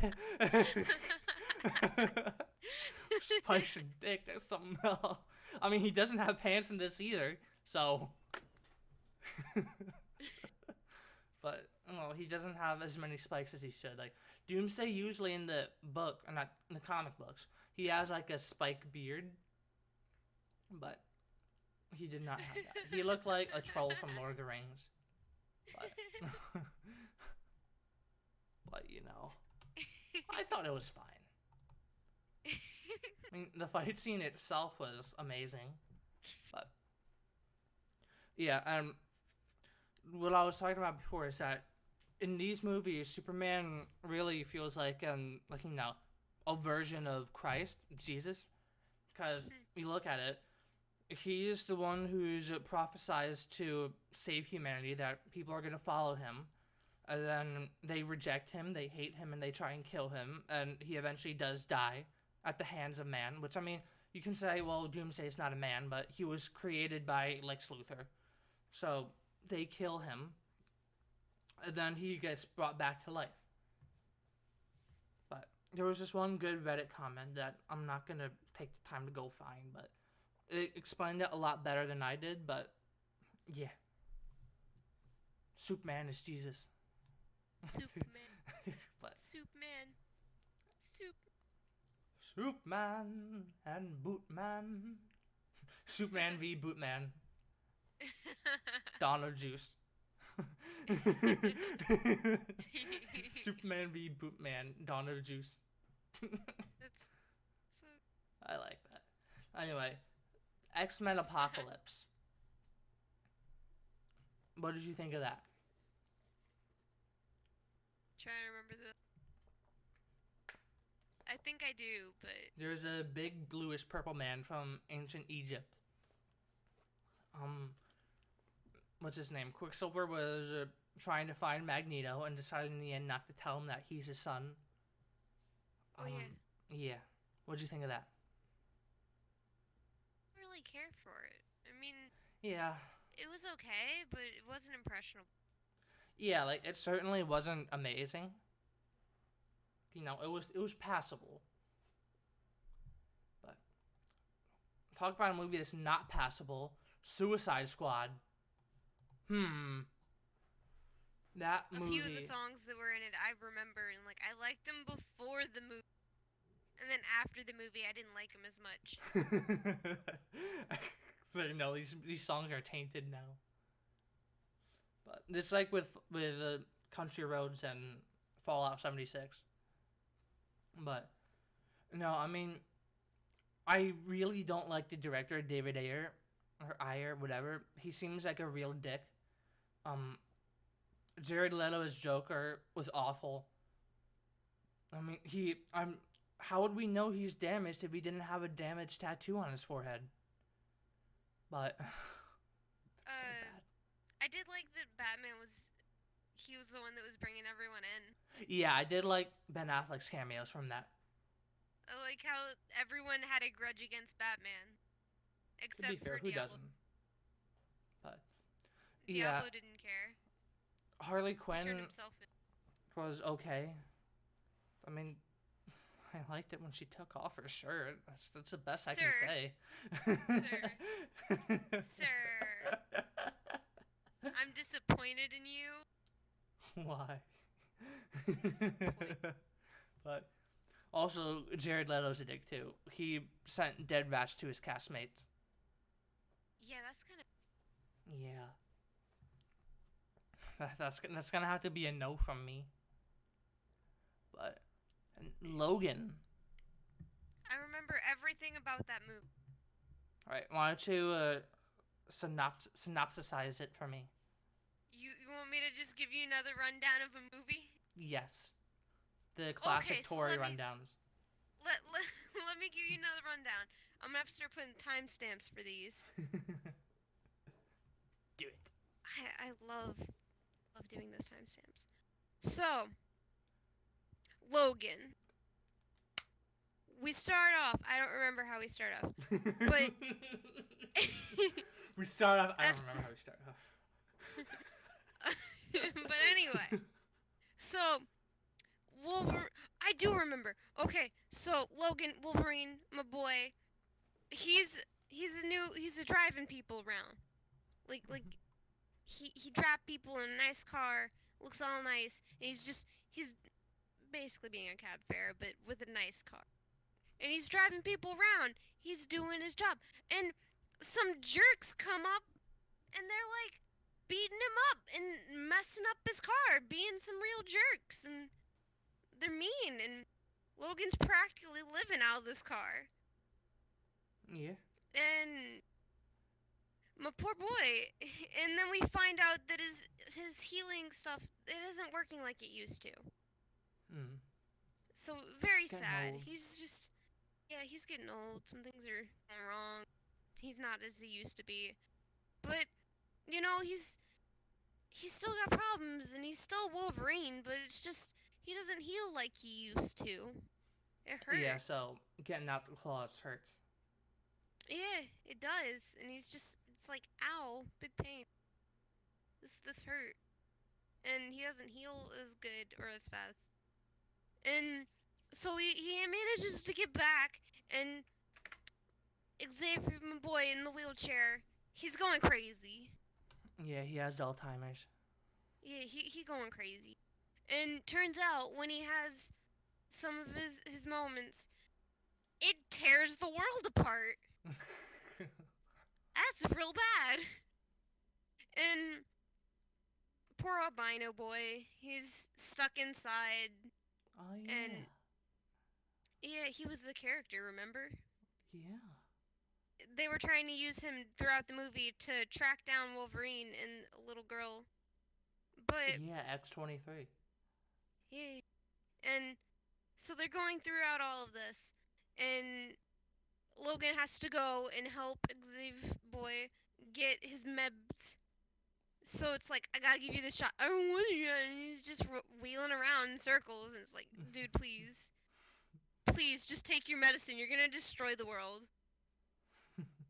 And so eventually they have to leave because little girl finds Logan. She is byproduct of his DNA, I guess. Something like that. The clone. Something. And kind of like his daughter. Yeah. But not his daughter. She is the spawn. And kind of like how female lions are. Yeah. So she has claws on her toes, and she fights a lot better. She's so good. I forgot But she has claws on her toes. Yeah, she does. Super cool.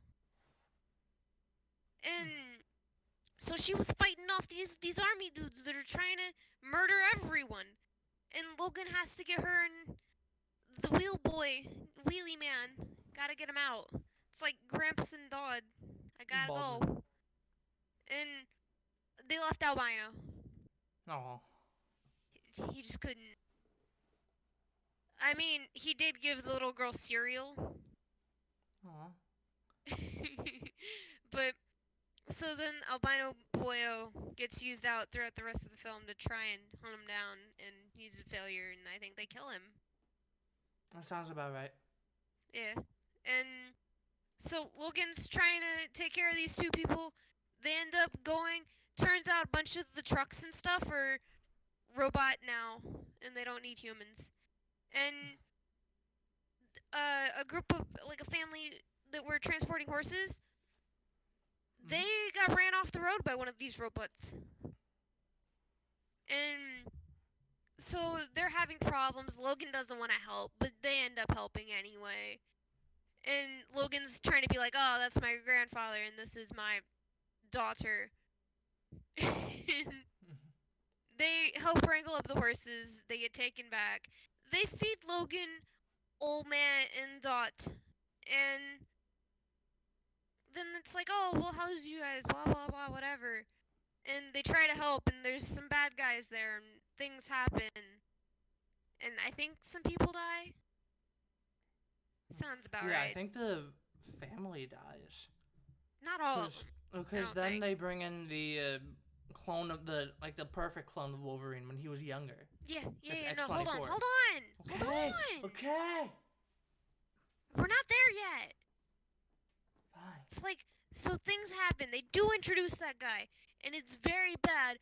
But like, whatever. He was also really dumb with how he was executing people, and they escape. Things happen.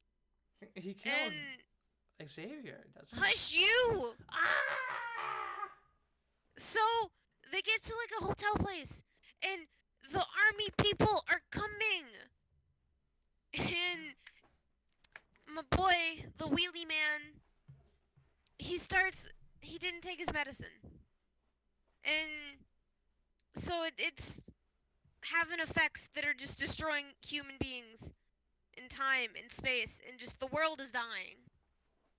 So Logan has to go up and defeat people while getting through the absolute horror of Brain, and then give Old Man medicine, and take Dot down to the truck that I think they stole.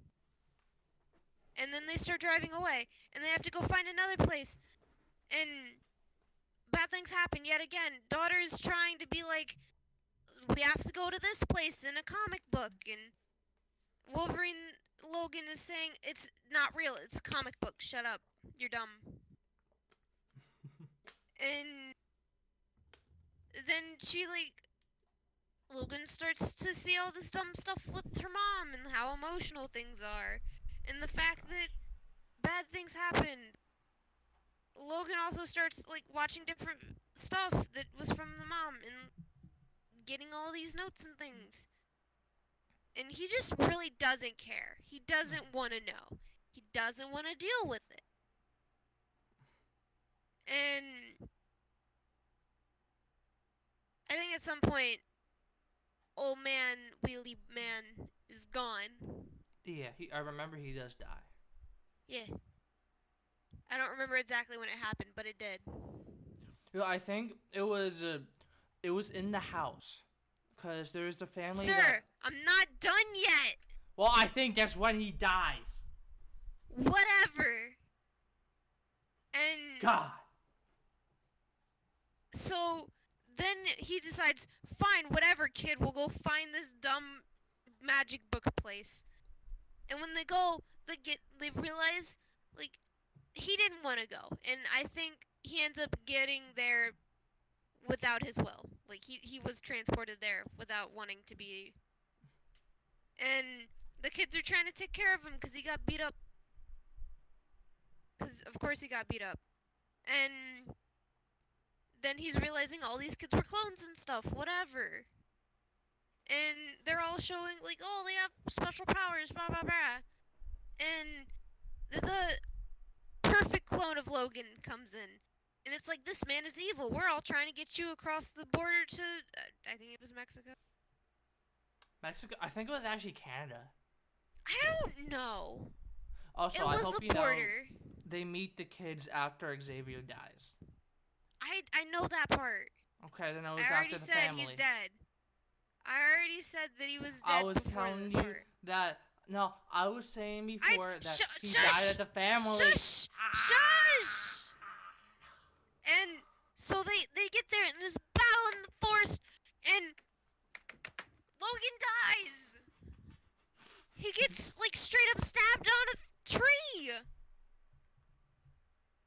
Oh no. And so, like, he's skewered. And the kids are all trying to fight off Clone Logan. And they win. But, you know, Logan's still dead. Yeah. And that was the end. I don't think I cried during. No, I did cry. I cried. Oh, you cried? I did. It was sad. I love Oh Logan. no. Well, I don't know if I can hold up to that amazing performance, but I too liked it. My rendition. Yes. Your reenactment of the script. But and the next one we have is Wonder Woman. Stop. Which Don't I make also me like. have to do that one too. I liked Wonder Woman. I thought it was I did a too. interesting idea of having it in World War One. I think Chris Pine did a good job. I know a lot of people don't like the Ares final battle, but I quite liked it. But I mean, it was whatever. I liked the journey getting there. yeah, yeah, I thought it was a good movie. And then apparently the sequel's gonna be set in 1984. I need water. Go get water. Can't. I'll tell them about the DC stuff. I'm not leaving. Okay. Well, yeah, I liked Wonder Woman. Die of thirst before I think Gal Gadot did a great job at being I Wonder her Woman. name was Gal Gadot. Gal Gadot, whatever the hell her name is, she did a good job. Wasn't she like a? She was in the Israeli military. Oh, dang. She was also a model. I know she's a mom. Yeah, but next up we Is have that- Justice League. I watched that movie too. I liked it. Did too. It's certainly not great, but I mean, it's not perfect, but like, flat. I wish we got to see Zack Snyder's, unadulterated vision of the Justice League movie. Because obviously, in case anybody doesn't know, his daughter committed suicide during the filming of this movie. So that was a bit too much for him and his family to handle. So he had to step away from directing it so that he could deal with the loss and mourn his daughter's loss. So Joss Whedon stepped in and pretty much ruined the movie. I mean, he put in the Avengers-esque jokes, all that stuff. But yeah, it's just a shame that Zack Snyder didn't get to complete his vision of the movie. But If you have me do another rundown of my throat is going. oh no. But I'm not gonna be able to draw because I'll pass out. no. But yeah, I thought the movie was okay. I will have to watch it again sometime. Like whenever we do that 4-movie binge watching of Wonder Woman, Man of Steel, BVS, and Justice League, then I can get my unadulterated opinion on it. But anyway, Aquaman. I remember that movie. What did you think about it? Don't. This is gonna. I hope you know all I heard was, so what do you think about it? I don't. Oh no. But Is this gonna be another rundown? you don't have to give a rundown. Just give your opinions on it. Like, what did you like? What did you not like? Jason Momoa was hot. Understandable. That's the main thing. That's all. There was that was it. Was the soundtrack any good? Jason.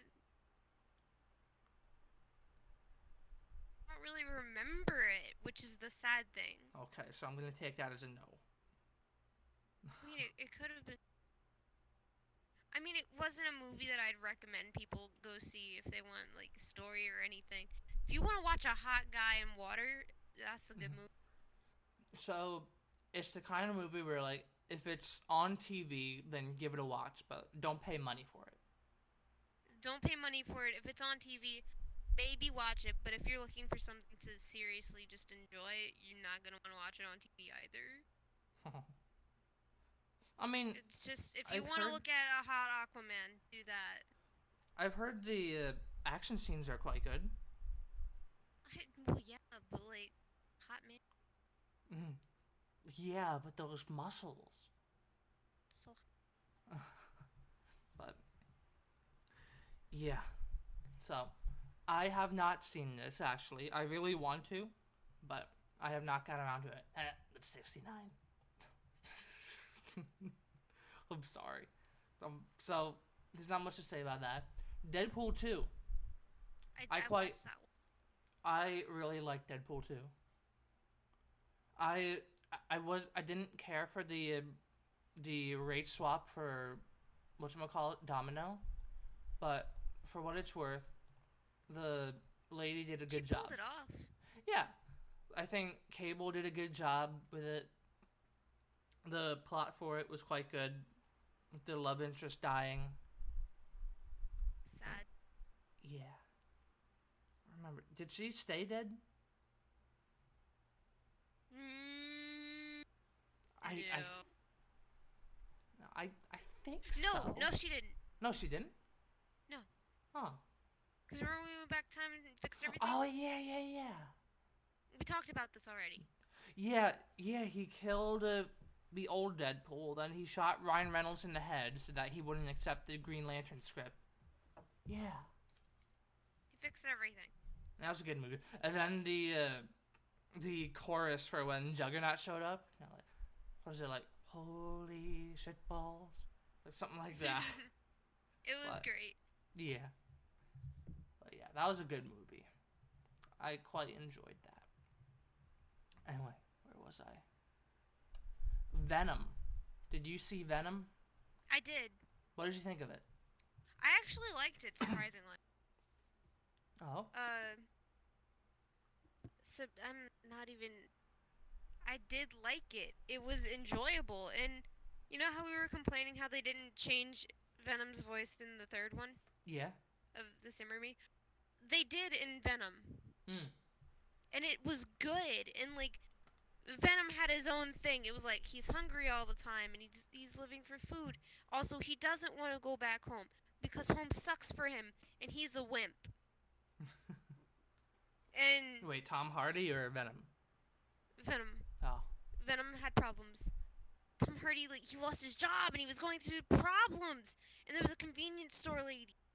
And it was like, oh, how's it going? But she's getting, like, robbed by the mob or whatever all the time. Yeah.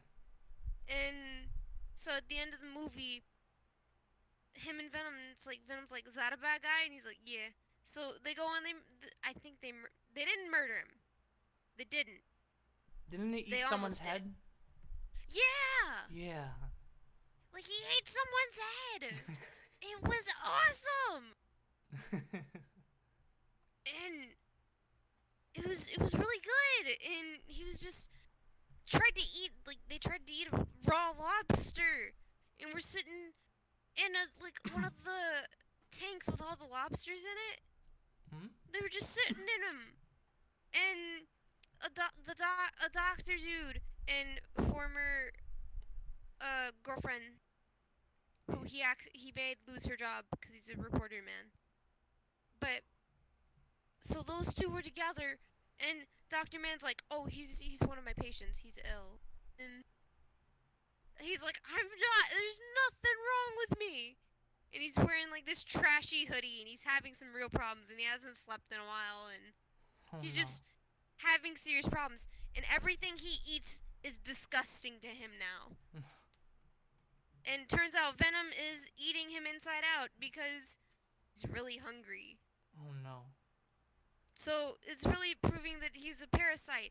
But Venom doesn't like the word parasite.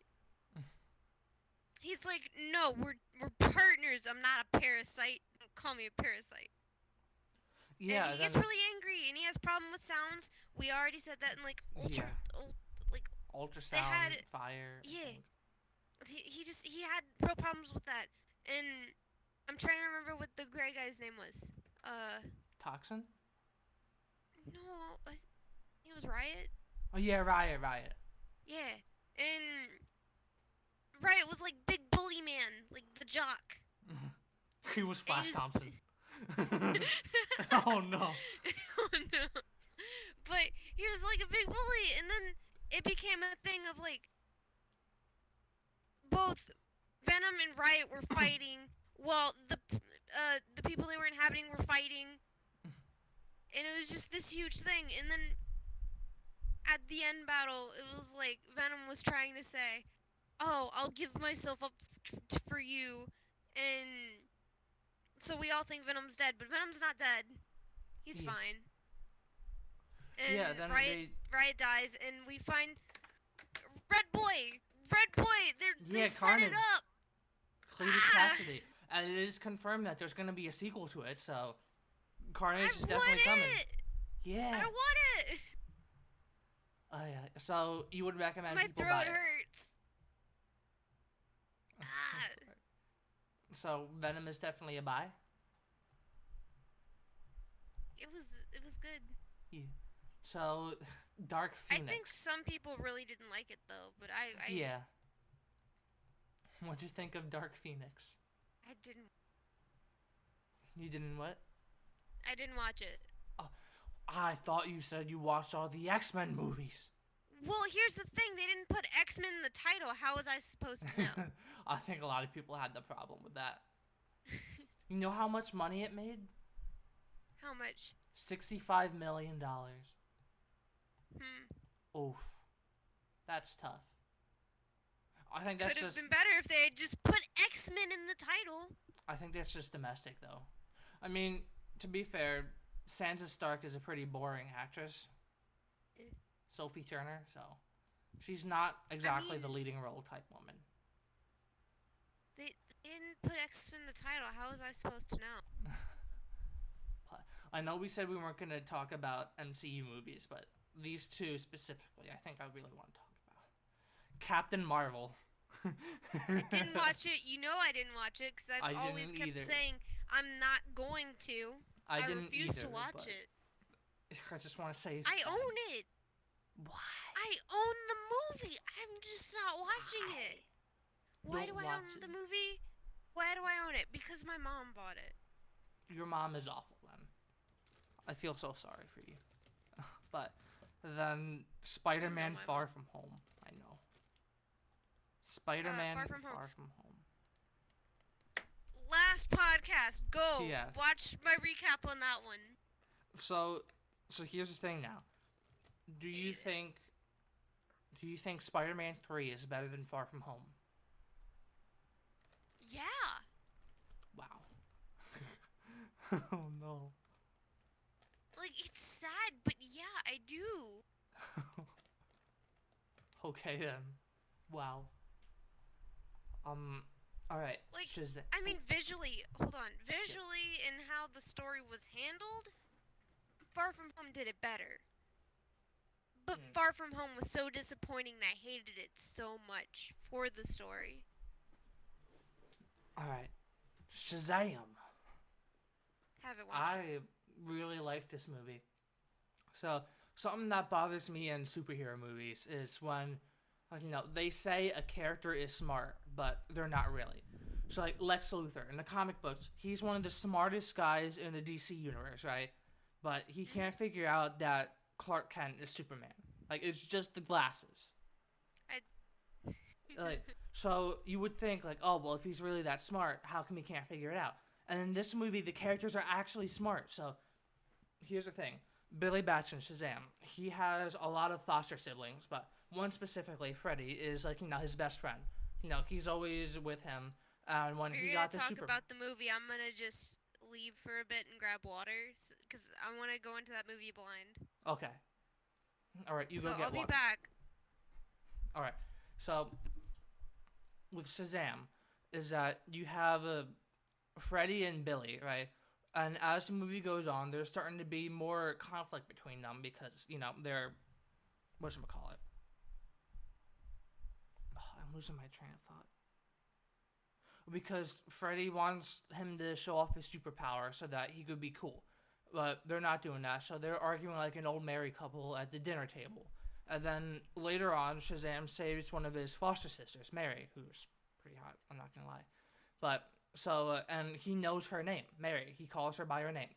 Then later on TV, they see Freddy and Shazam arguing, and they're arguing just like they were at the dinner table.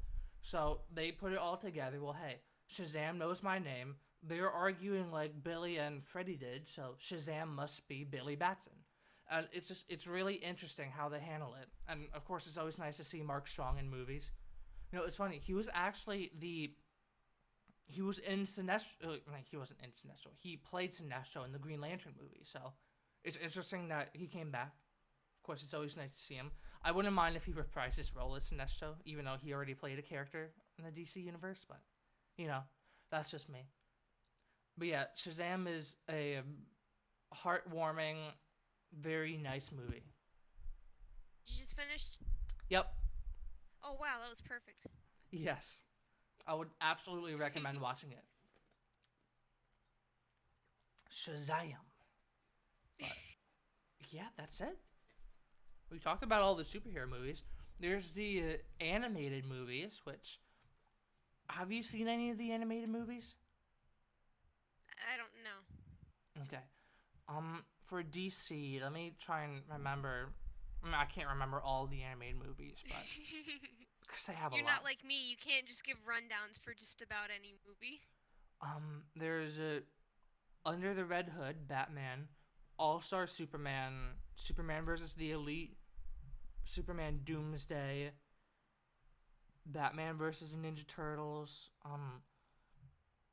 Batman versus Robin, Batman Hush, Killing Joke, Justice League War, Crisis on Infinite Earths, Flashpoint Paradox, Mask of the Phantasm, Justice League versus the Fatal Five.